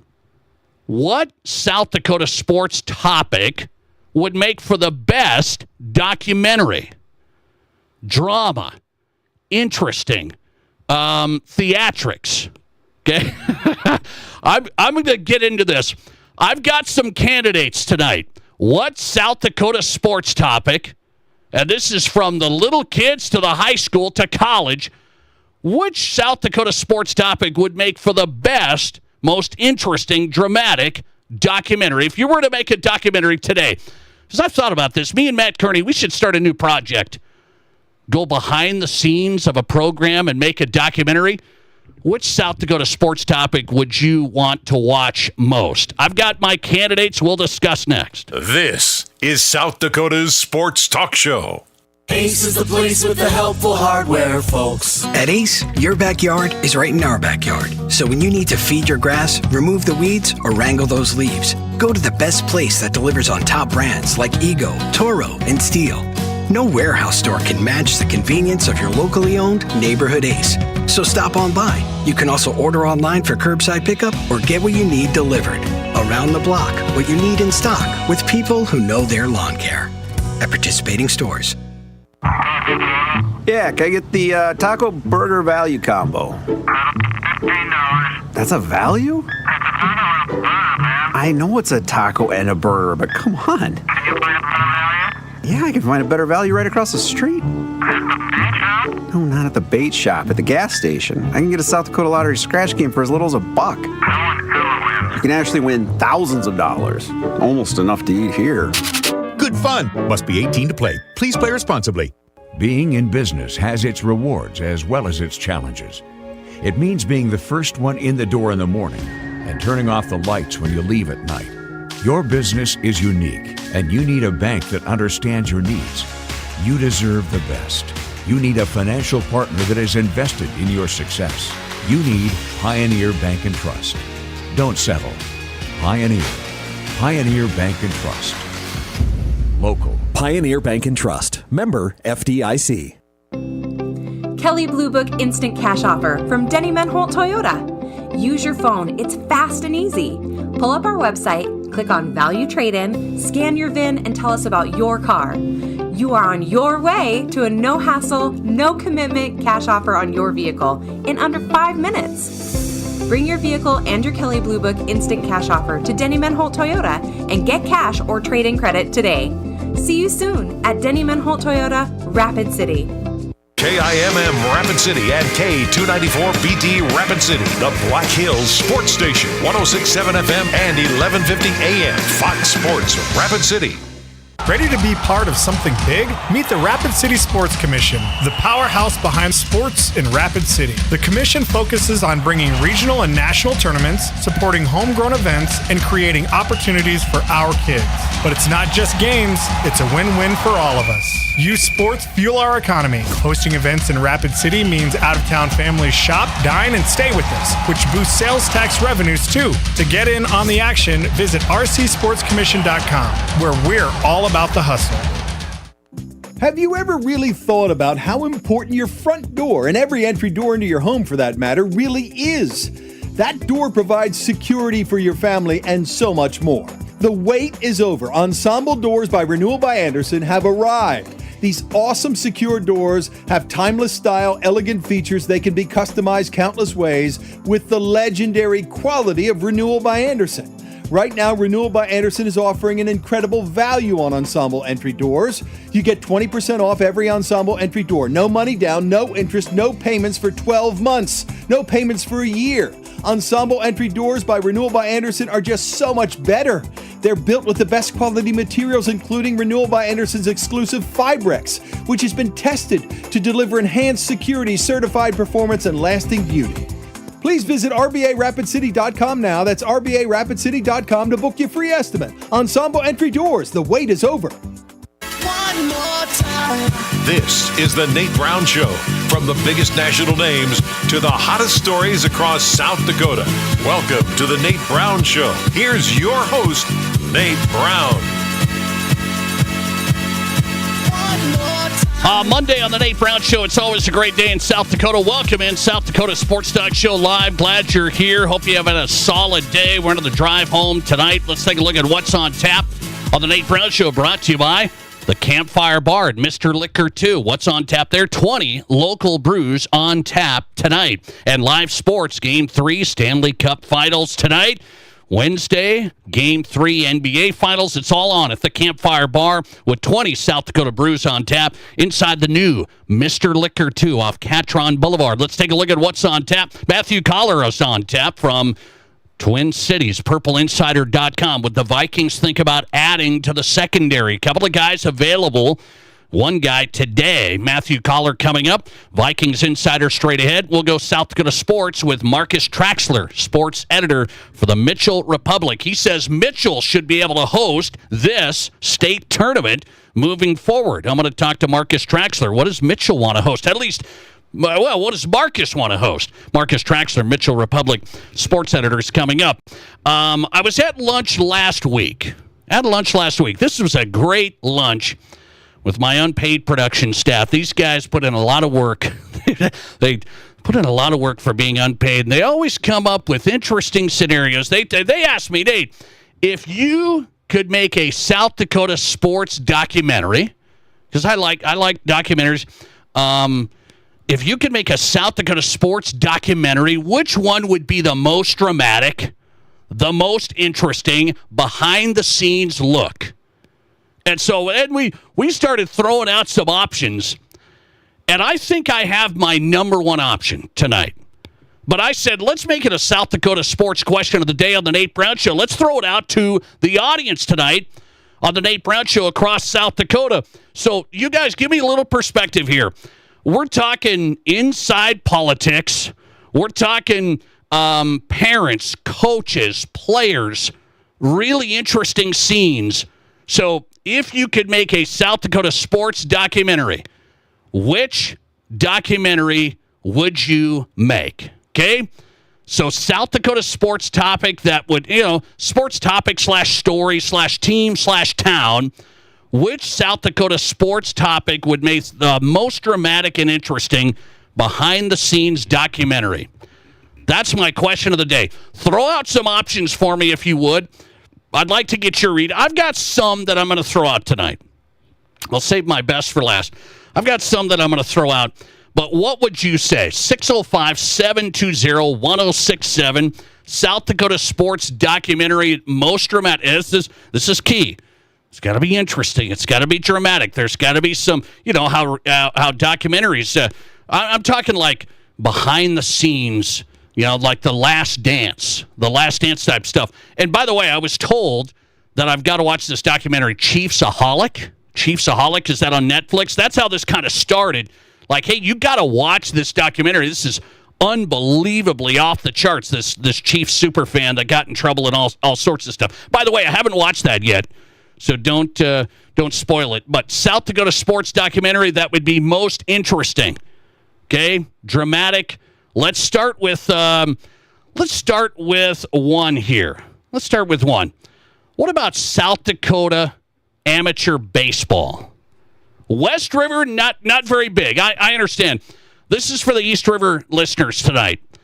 Would South Dakota amateur baseball, would you be interested? Let's say you follow a South Dakota amateur team. These guys are younger guys, but they're in small towns. They're still trying to be hometown heroes. They head to the ballpark. The South Dakota amateur baseball scene, to me, I would find very interesting because I don't know a ton about it. I haven't been in the East River mode of watching amateur baseball and the fans that go to the games, and they have their own state tournament and the whole thing. Like South Dakota amateur baseball, a big deal. And how about you follow a player/team through the ups and downs, and then these guys are family guys. And so I think you've got some play there. I think you've got some documentary in the making there. South Dakota amateur baseball. Has anybody ever done one? So don't copyright this. This is mine. Okay, don't steal this from me. That might be an option for me. I'd say South Dakota amateur baseball documentary, you'd get some looks. And it's summertime right now, so maybe it's in my wheelhouse, but that would get some looks. That's not my number one. That's one, though.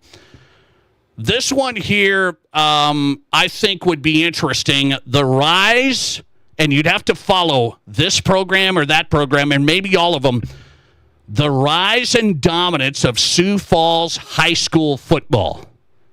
There would be, now hang on, there would be a ton of drama there.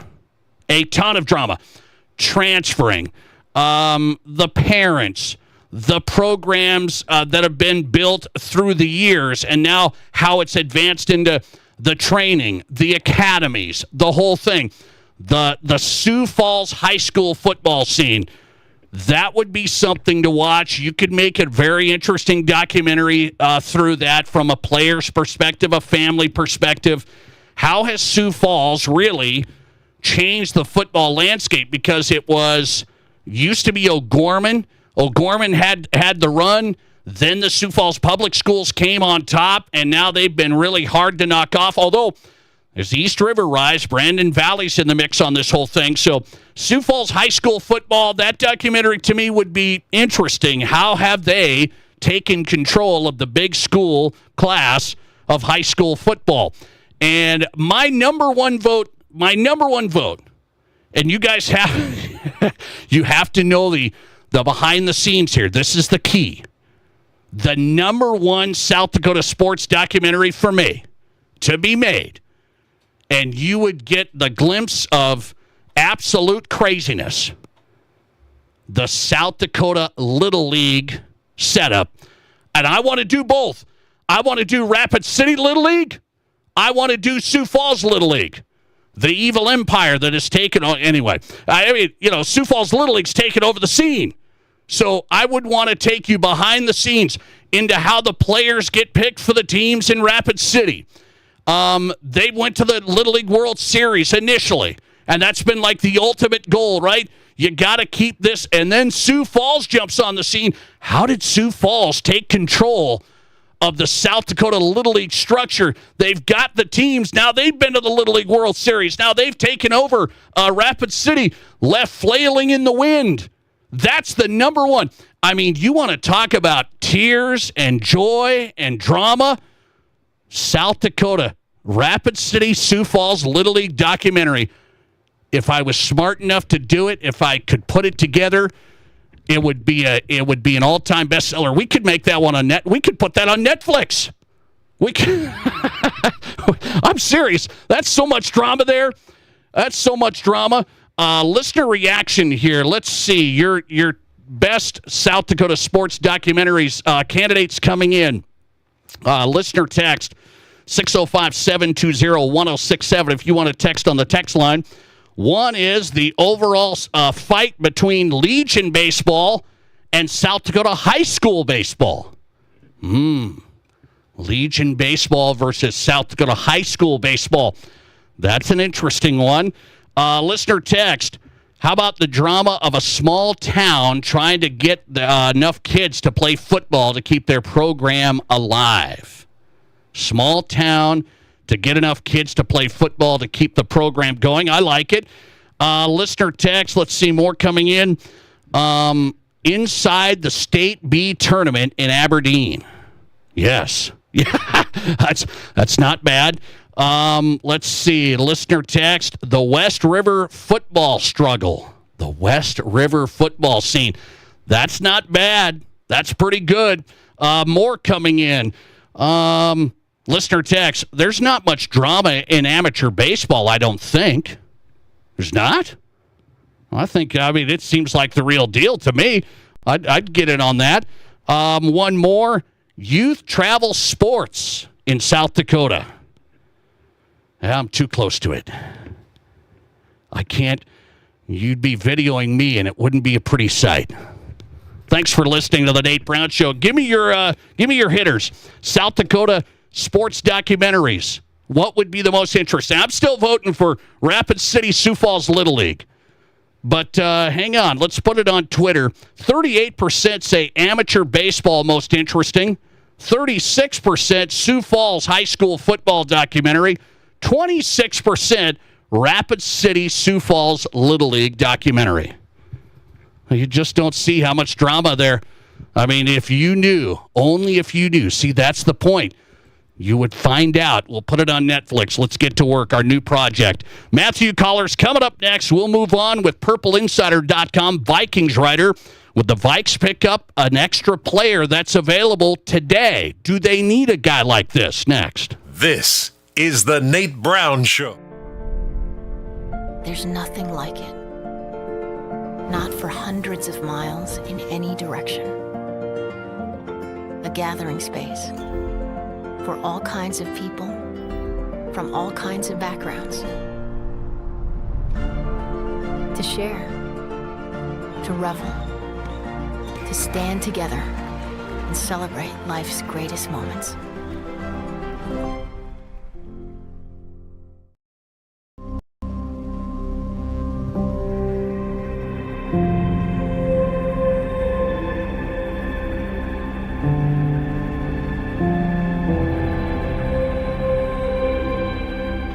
We are number one, so you can always be their number one. Black Hills Surgical Hospital and Black Hills Orthopedic and Spine Center. The number one hospital in the nation for major orthopedic surgery.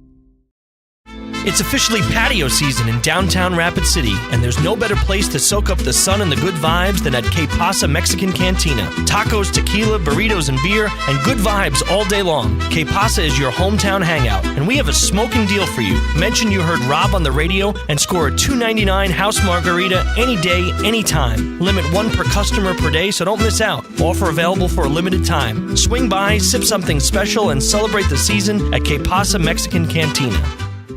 Warren Chemical and Equipment Company has a 5-step lawn care program to make your lawn the best it can be. Let Warren take care of your lawn weeds, plus 5 applications of fertilizer and micronutrients for a green, healthy lawn. We also offer lawn aeration to help your lawn breathe. Warren's 5-step Lawn Pro Service is the original lawn service company in Rapid City. Single applications of weed and feed or just lawn weeds are also available. Call Warren Chemical and Equipment Company for an estimate on our 5-step lawn care program for your lawn. Phone 342-7644. Here's your Fox Sports Rapid City forecast. Lows dip down to about 57. Tonight, under clear skies, westerly winds 5 to 10 miles per hour. Slight chance of thunderstorms. Tomorrow, daytime highs approaching 93, sunshine mixed with clouds at times. Chance of thunderstorms. Tomorrow night, lows level off around 59, cloudy skies expected. That's your forecast on the Black Hills Sports Station, Fox Sports Rapid City. Currently 77. Hi, I'm Tim Wrench, and I'm seeking personal injury cases. If you've been injured because someone else did something wrong, call me up. I'm a trial lawyer.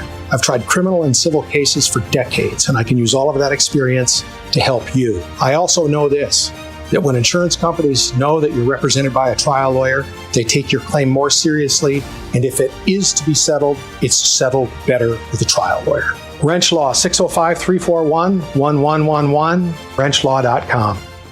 In the past, if you needed auto body repair, you had to get multiple estimates and then try to get your car into a shop for repair. Well, not anymore. In most cases, you can stop by one shop, get your estimate, and schedule your car for a repair. The question now becomes which shop you choose. If you like quality, choose J&J Truck and Auto Body. They have ASE, PPG, and Gold iCar certifications that allow them to offer you a nationwide warranty. And they'll work with your insurance company so you're pleased with the outcome. J&J Truck and Auto Body, 1513 East Philadelphia.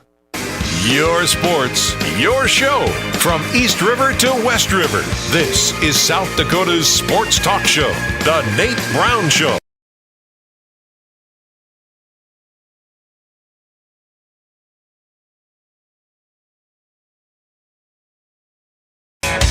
Welcome back in. This hour of the Nate Brown Show, driven by Summit Automotive Group. When it comes to pre-owned selection, start at SummitAutoGRP.com. Take a look there and experience car buying built around you. Start at SummitAutoGRP.com when it comes to pre-owned in South Dakota.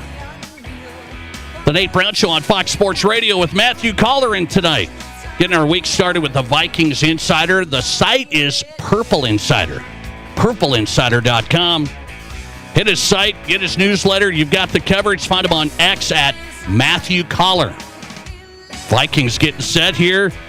Busy time, and it's going to get really busy because then things are going to get real. Matthew, good to have you on. How are you?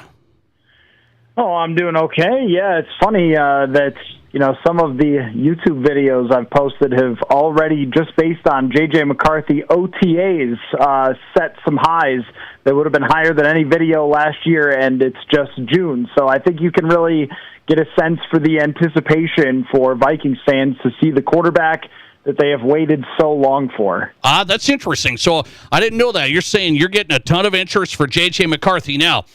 So there's interest, there's excitement, there's unknowns.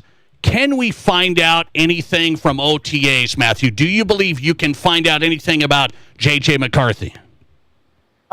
Yeah, I mean, minicamp this week I think will be a little bit more telling. In OTAs, we probably saw him throw a grand total of about 20 passes at full speed, and those full speeds are with no pads and also 7-on-7. So, I mean, there's a reason why Kevin O'Connell was insistent when we talked to him that this is the learning phase of the offense and not like training camp where, they're really installing things and really going full speed and full physical. And, that kind of thing. So it is very different, but at least we'll see more practices, more throws.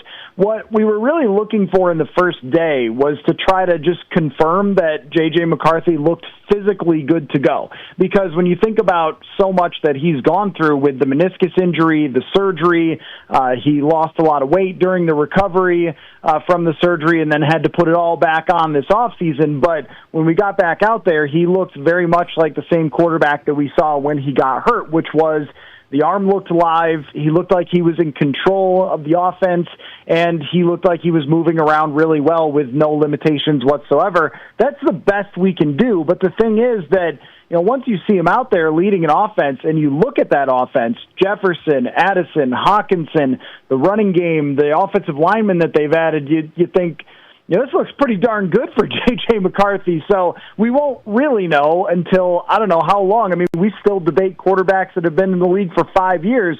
But I think as the summer progresses into training camp, that's when we'll really get the sense, is he fully locked into this offense, or are there going to be some growing pains? Let's look at the defensive side now, because this just popped. Jair Alexander's available. Packers release him. Jalen Ramsey's out there. Do the Vikings need any of those guys? I think they could use them. I mean, when you look around the things that they did this offseason, they brought in very similar players to this at several other different positions. Ryan Kelly was a veteran player who had some injury issues. They signed him. Jonathan Allen, Javon Hargrave, these guys have all been around the league a long time, maybe not in their primes anymore, and with some injuries, and the Vikings said, we're going to roll the dice, and if we hit on 3 out of 4 or 2 out of 4, that's still way better than it would have been otherwise. And someone like Jair Alexander has given them nightmares through the years. They know how talented he is. The problem is the injuries. He has not been on the field a whole lot. But Jalen Ramsey, to me, is a more attractive option. I know Miami's trying to trade him, but if they ultimately have to release him, that's a guy who was, by PFF, in the top 10 among corners last year. So he has been very healthy, still effective. He's not that old, at 30 years old, and they got a heck of a lot out of a much older Stephon Gilmore last year. So, I look at this cornerback group as being, I think, uncertain. Like, there's a lot of talent there, but they signed Isaiah Rodgers, who's never played more than 530 snaps in a season. Mekhi Blackman is coming back off an ACL injury, and then they re-signed Byron Murphy Jr. Like, that's not a compelling group, really, to argue that they're going to be a top 5 defense. You add someone like Alexander or Ramsey, if they're good to go, then where's the weakness on this entire Minnesota Vikings defense? So I think that those conversations have to be happening, and the Vikings still have a little bit of leftover cap space that they didn't spend on Aaron Rodgers, so they could make something like this happen. Okay, so you'd be looking at Ramsey first, then Alexander. He just got released by the Packers. What about Alexander? I don't know. People are like, I don't know. Sometimes he's a little head casey. Yeah, that's definitely a concern, I think, because it's not like he was playing for some terrible, pathetic franchise and he was frustrated or whatever. Even like Jalen Ramsey, coming off a pretty dramatic and difficult year in Miami, so you could see why he might want out. But Jair Alexander's on a team that's been making the playoffs, that is well coached, that has had pretty good defenses, winning teams, and is one of the better organizations, I think, in all of football. So when somebody's causing locker room problems in a situation like that, that to me sends up flares. Now, there's 2 lines of thinking as that pertains to the Vikings. One would be that you don't want to bring in anybody who could upset the apple cart, because this is one of the best cultures in the NFL inside the locker room. You could also look at it as, well, they've got so many leaders here on this team that, Jair Alexander could fall in line, and also you're not building your franchise around him. You're looking for him for just pretty much 1 year. That's why, to me, Jalen Ramsey is a better option, because I know that he's been disgruntled at times, but he's also been key parts of championship teams in the Rams in 2021.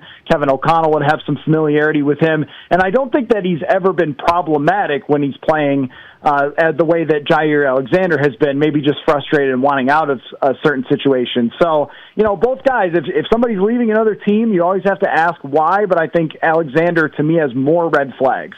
Matthew Coller in tonight from the Twin Cities, PurpleInsider.com Vikings writer. Find him on Twitter at Matthew Coller. So Aaron Rodgers goes to the Steelers, $10 million guaranteed. What's the biggest reason the Vikings didn't do that? Well, I think it's just sheerly their belief in J.J. McCarthy. I mean, this really tells us any team can walk out and tell you at a podium that they believe in their young quarterback. But to me, actions always speak louder than words. And when the actions and the words match up, I think we've got the truth. And, the owner of the Vikings, Mark Wilf, at our sit-down in Florida a few weeks ago, he said to us, this is our guy. Like, we believe in J.J. McCarthy. We've seen enough behind the scenes. We've seen enough from last year in practice and preseason that we really think that he can take us to compete for a championship. And if they had brought in Aaron Rodgers, I would have thought, well, that was a bunch of smoke that they were blowing and they don't really buy into him. But the fact that they could have done it, Rodgers would have signed for that price or less if the Minnesota Vikings wanted him to. I think we've established that's very clear he wanted to play here, and they turned him down, and they decided to go with McCarthy. I think that tells you everything you need to know about how much they buy into McCarthy. And I think that's the right decision in a landslide, because McCarthy is the answer that they've been looking for a long time. I mean, I've been coming on your show for a while, and how many times we talk about Kirk Cousins and the contract and how much it held back what they could do in the offseason. Well, not anymore. I mean, that now they've planned to have J.J. McCarthy be on this rookie contract, and if he's good, I mean, look at the rest of this roster. They should be a very, very serious contender if he's even good. I don't even think he has to be Superman by any means for them to be really contending in January. Talking to Vikings writer Matthew Coller, his site is purpleinsider.com. Hit it. Great stuff. I want to get your take on why do you think the Lions pulled that divisional thing, that rule they wanted to change? If you have a better record, you could host instead of a divisional winner. Do you think that has more life moving forward? I do. I think that the NFL probably wants that and was pushing someone like the Lions who had no reason, because, if the Vikings were the ones that tried to make that rule, everyone would say, well, it's because you got screwed last year. But if the Lions do it, then it doesn't look like that.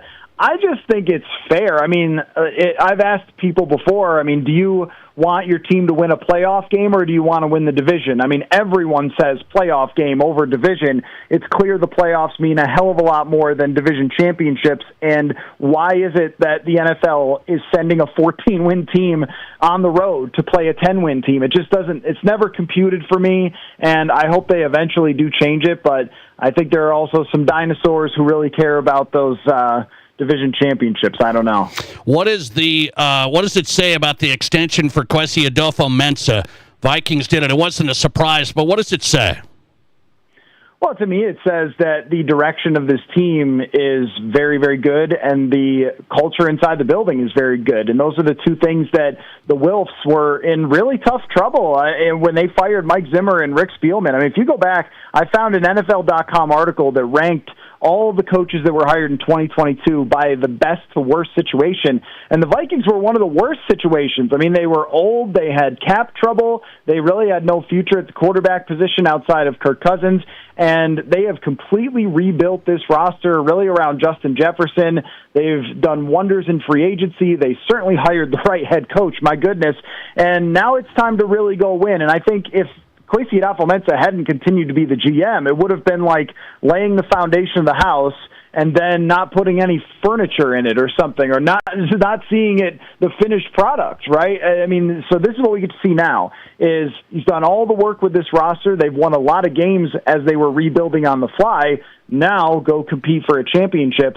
So I think that's the best thing. You can always talk about, well, he didn't draft this player or that player, but the best thing Kwesi Adolfo-Mensah has done is understood team-building philosophy and how to get from point A to point B, and they've really done it. Now they just have to go do it on the field, but just from on paper, I think they have one of the 5 best rosters in the entire NFL. I would not want to be moving on from the general manager who built that. PurpleInsider.com. Great stuff tonight talking Vikings with Matthew Coller, PurpleInsider.com. Matthew, good to have you. Thanks a lot. Anytime, Nate. Thanks for having me. Appreciate you. Matthew Coller in tonight with an update. What did his read on? Should the Vikings pick up Jalen Ramsey or Jair Alexander? Packers just released Alexander today. Vikings need one more corner like that, veteran corner. PurpleInsider.com. Matthew Coller from the Twin Cities tonight. He endorsed it. He wants Jalen Ramsey over Alexander. Listener text coming in. The Packers released Alexander for a reason. He's never healthy. The Vikings would be dumb picking him up. From a Packers fan? You don't want to see him over in purple? Is that what's going on? All right. Let's go to Marcus Traxler next. He's the sports editor for the Mitchell Republic. He said he wants Mitchell to get in the mix to host one of these state tournaments. What does he think here? He just wrote this piece. We'll talk to Marcus next. This is South Dakota's Sports Talk. There's nothing like it. Not for hundreds of miles in any direction. A gathering space for all kinds of people from all kinds of backgrounds. To share, to revel, to stand together and celebrate life's greatest moments.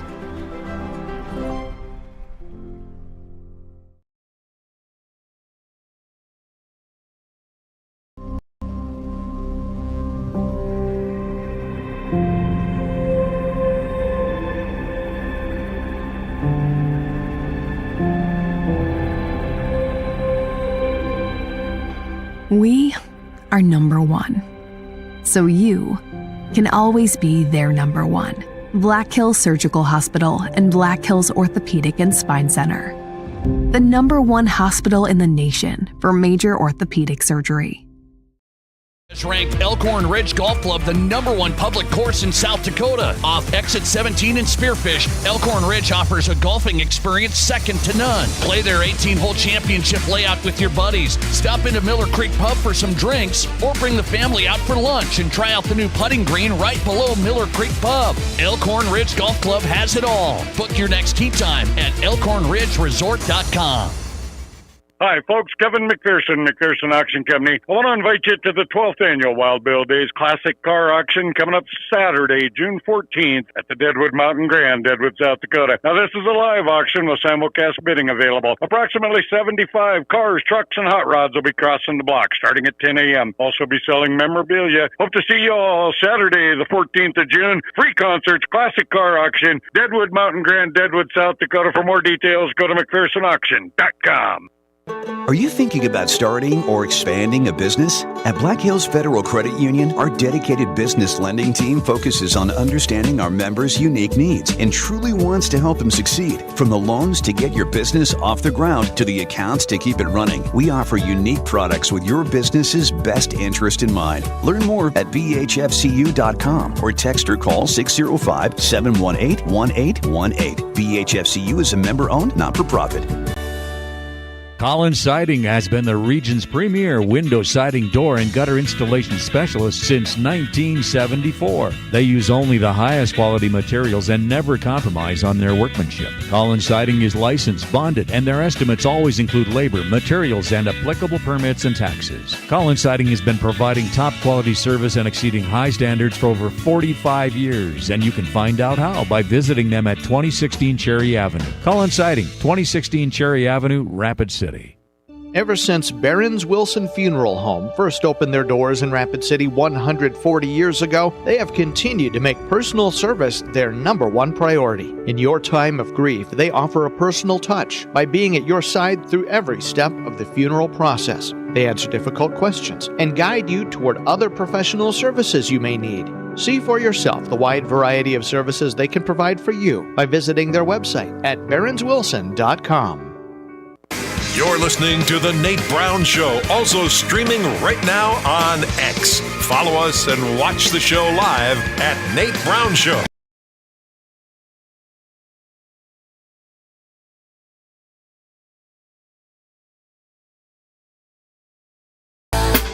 Welcome back into your sports, your show. The Nate Brown Show is on Fox Sports Radio across South Dakota, South Dakota Sports Talk Show. Glad you're here. Monday edition of the program. It's been busy, man. So a reminder, if you missed some of the guests on here, we don't record stuff and play it back. So if you can't catch the first hour, I understand. We have the podcast available. Go to the Nate Brown Show podcast, wherever you get your podcasts. You've got every show. It's in entirety. You can see when the guests are on. So that's how you can listen to John Schammel tonight, USD Athletic Director, on this big weekend of the college sports landscape totally changing. There's some big things coming to college sports with direct payments to athletes and revenue sharing from athletic departments. USD is considering joining this opt-in. That would be USD revenue sharing with athletes. So USD's considering it. SDSU's considering it. John Schemmel on tonight. We had Aaron Johnston earlier as well. Coach AJ, South Dakota State women's basketball head coach. Good stuff from both those guys. So go to the Nate Brown Show podcast. It's available tonight on wherever you get your podcasts. Marcus Traxler on tonight. He's the sports editor, Mitchell Republic. MitchellRepublic.com. Great coverage. These guys do a good job covering high school sports across the state. Marcus, good to have you back on. How are you? I'm good. How are you? Hey, I'm doing good, man. Appreciate the time. So I thought your latest piece was interesting on after the state softball weekend. So state softball in Sioux Falls in Aberdeen. You wrote a piece in the Mitchell Republic saying, hey, what about Mitchell? Should Mitchell take a look at hosting state softball? What do you say?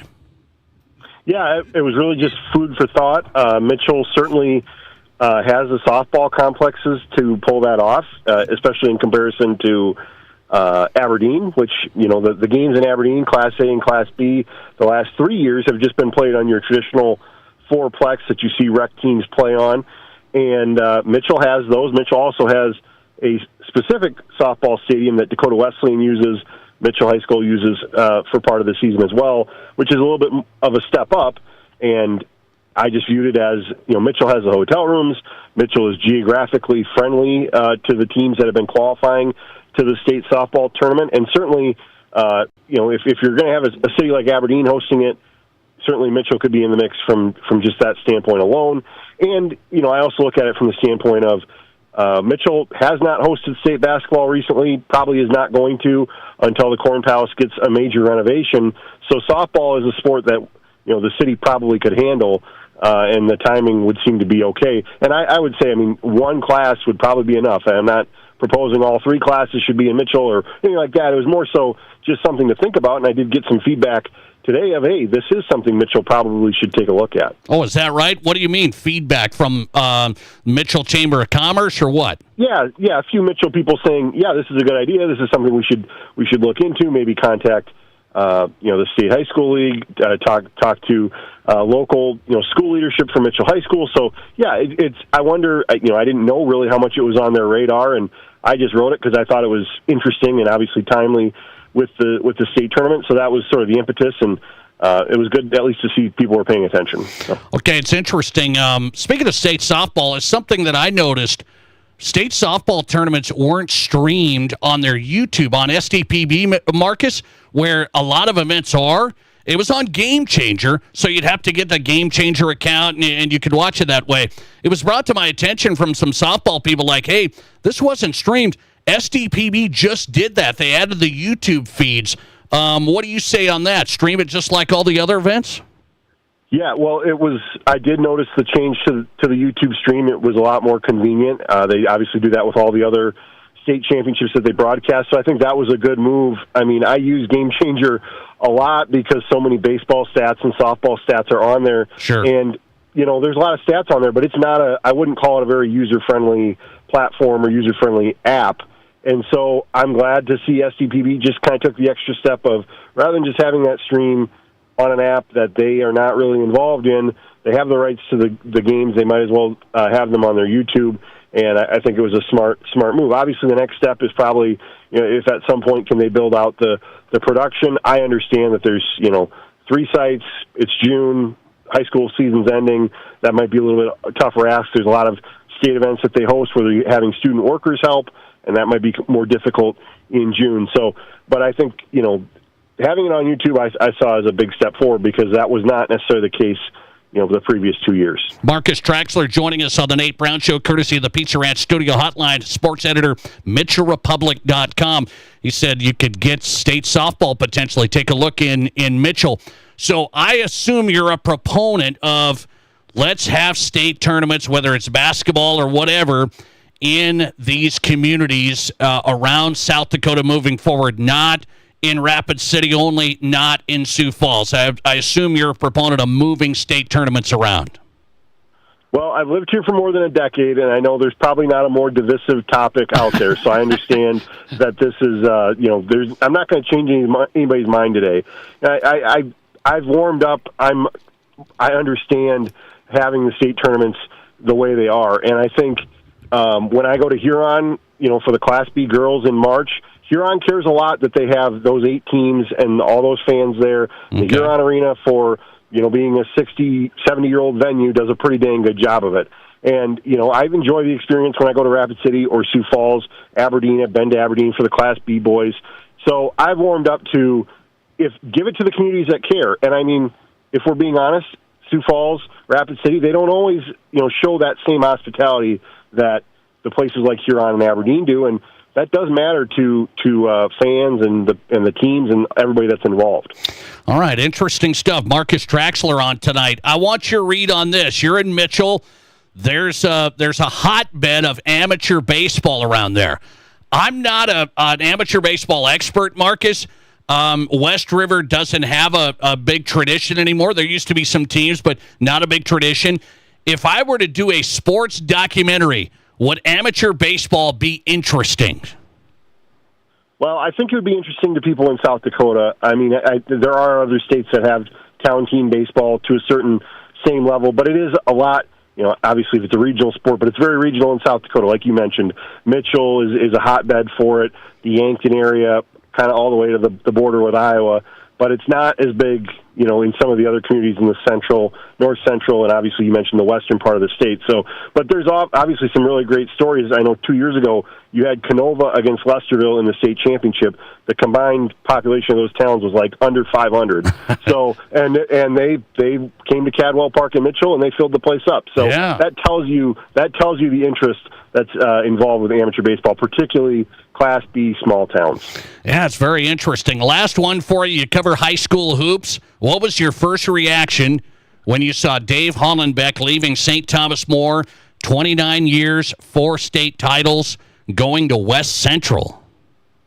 My first reaction was I was really surprised, and then my second reaction was I bet that's going to work because West Central has been coming on here these last couple of years with their roster, and we know Dave Hollenbeck knows how to coach. So I would be surprised if this doesn't end up being a successful coach-school relationship going forward. Dave Hollenbeck going to West Central, the big news of last week. Marcus Traxler on tonight talking high school sports and more. Mitchell, state softball future? Maybe. We'll see. He started it just like Matt Kearney wanted the quest for six-man football. He's on that. If you get state softball, Marcus, we're going to remember this day.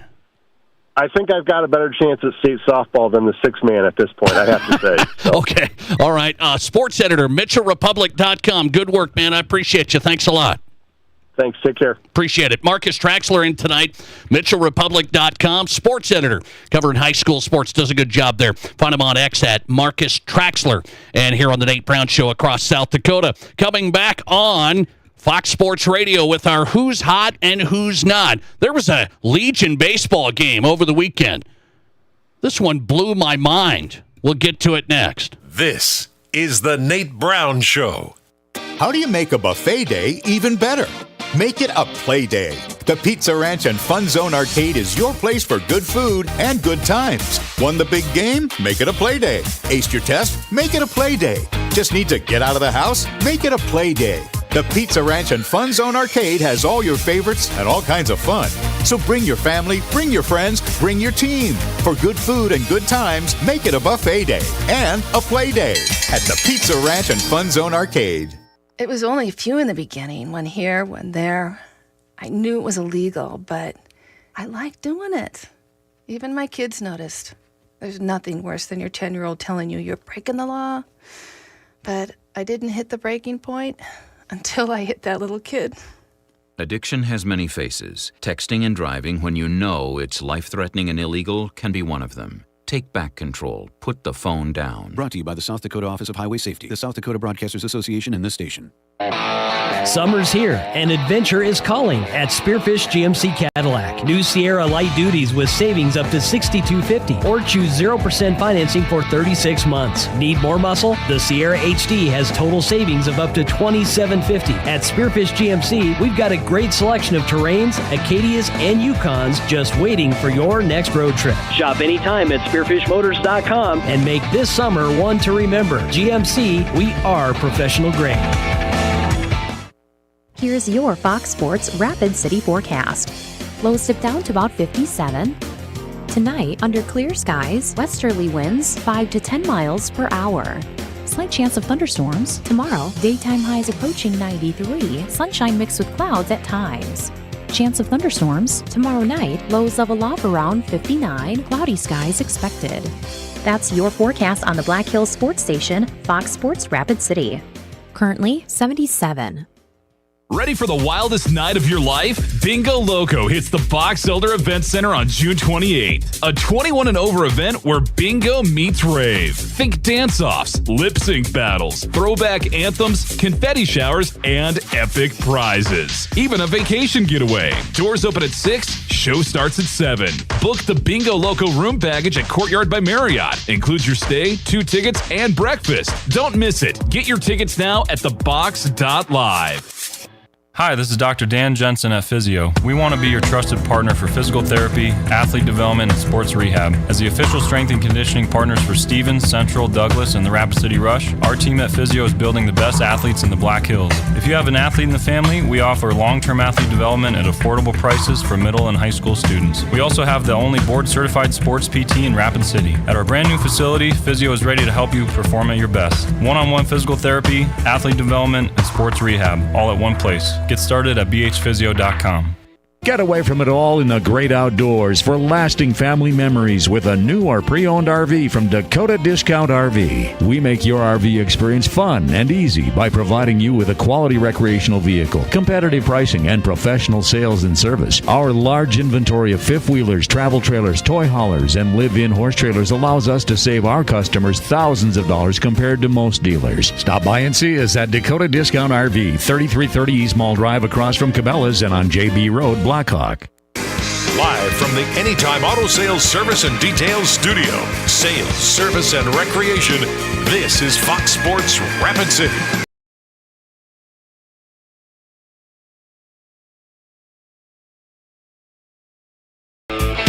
Welcome back in. The Nate Brown Show is on Fox Sports Radio. Glad to have you on board tonight. Busy Monday show. Let's do it. Who's hot and who's not every night at this time. Brought to you by the Pizza Ranch. 2 locations in Rapid City, also East 10th Street, Sioux Falls, and in Brandon. Pizza Ranch Buffet, home of everyone's favorite buffet, locally owned and operated. Tonight, Pizza Ranch Who's Hot category going to the Women's College World Series. Softball, Texas and Texas Tech. Great series, best of 3. Game 3 of the weekend.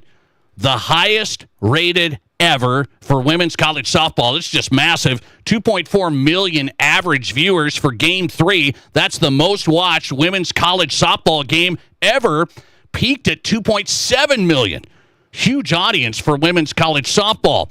In our Pizza Ranch Who's Not tonight, I hate to tell you, I mean, you might like this, but the pitcher that was pitching didn't. Legion Baseball over the weekend in Rapid City. Big Veterans Classic tournament. There was a game over the weekend. Huron was playing Chadron. Huron against Chadron. It was 2-2 at the end of the second inning. Then it was 4-2. It's not a big deal, right? Game's going along. It ends up being Huron 32-14. Huron 46 total runs. They scored 13 on the top of the 6th. Chadron scored 10 on the bottom of the 6th. Huron added 12 on the top of the 7th. Sorry for those relief pitchers. Kind of a tough day in the old ballpark. 32-14. I have not seen that one in a long time. Tough day. Was this Coors Field or what? What's going on? Thanks for listening to the Nate Brown Show. The podcast going up right now. See you back here tomorrow. My reason why is community. My reason why is leadership.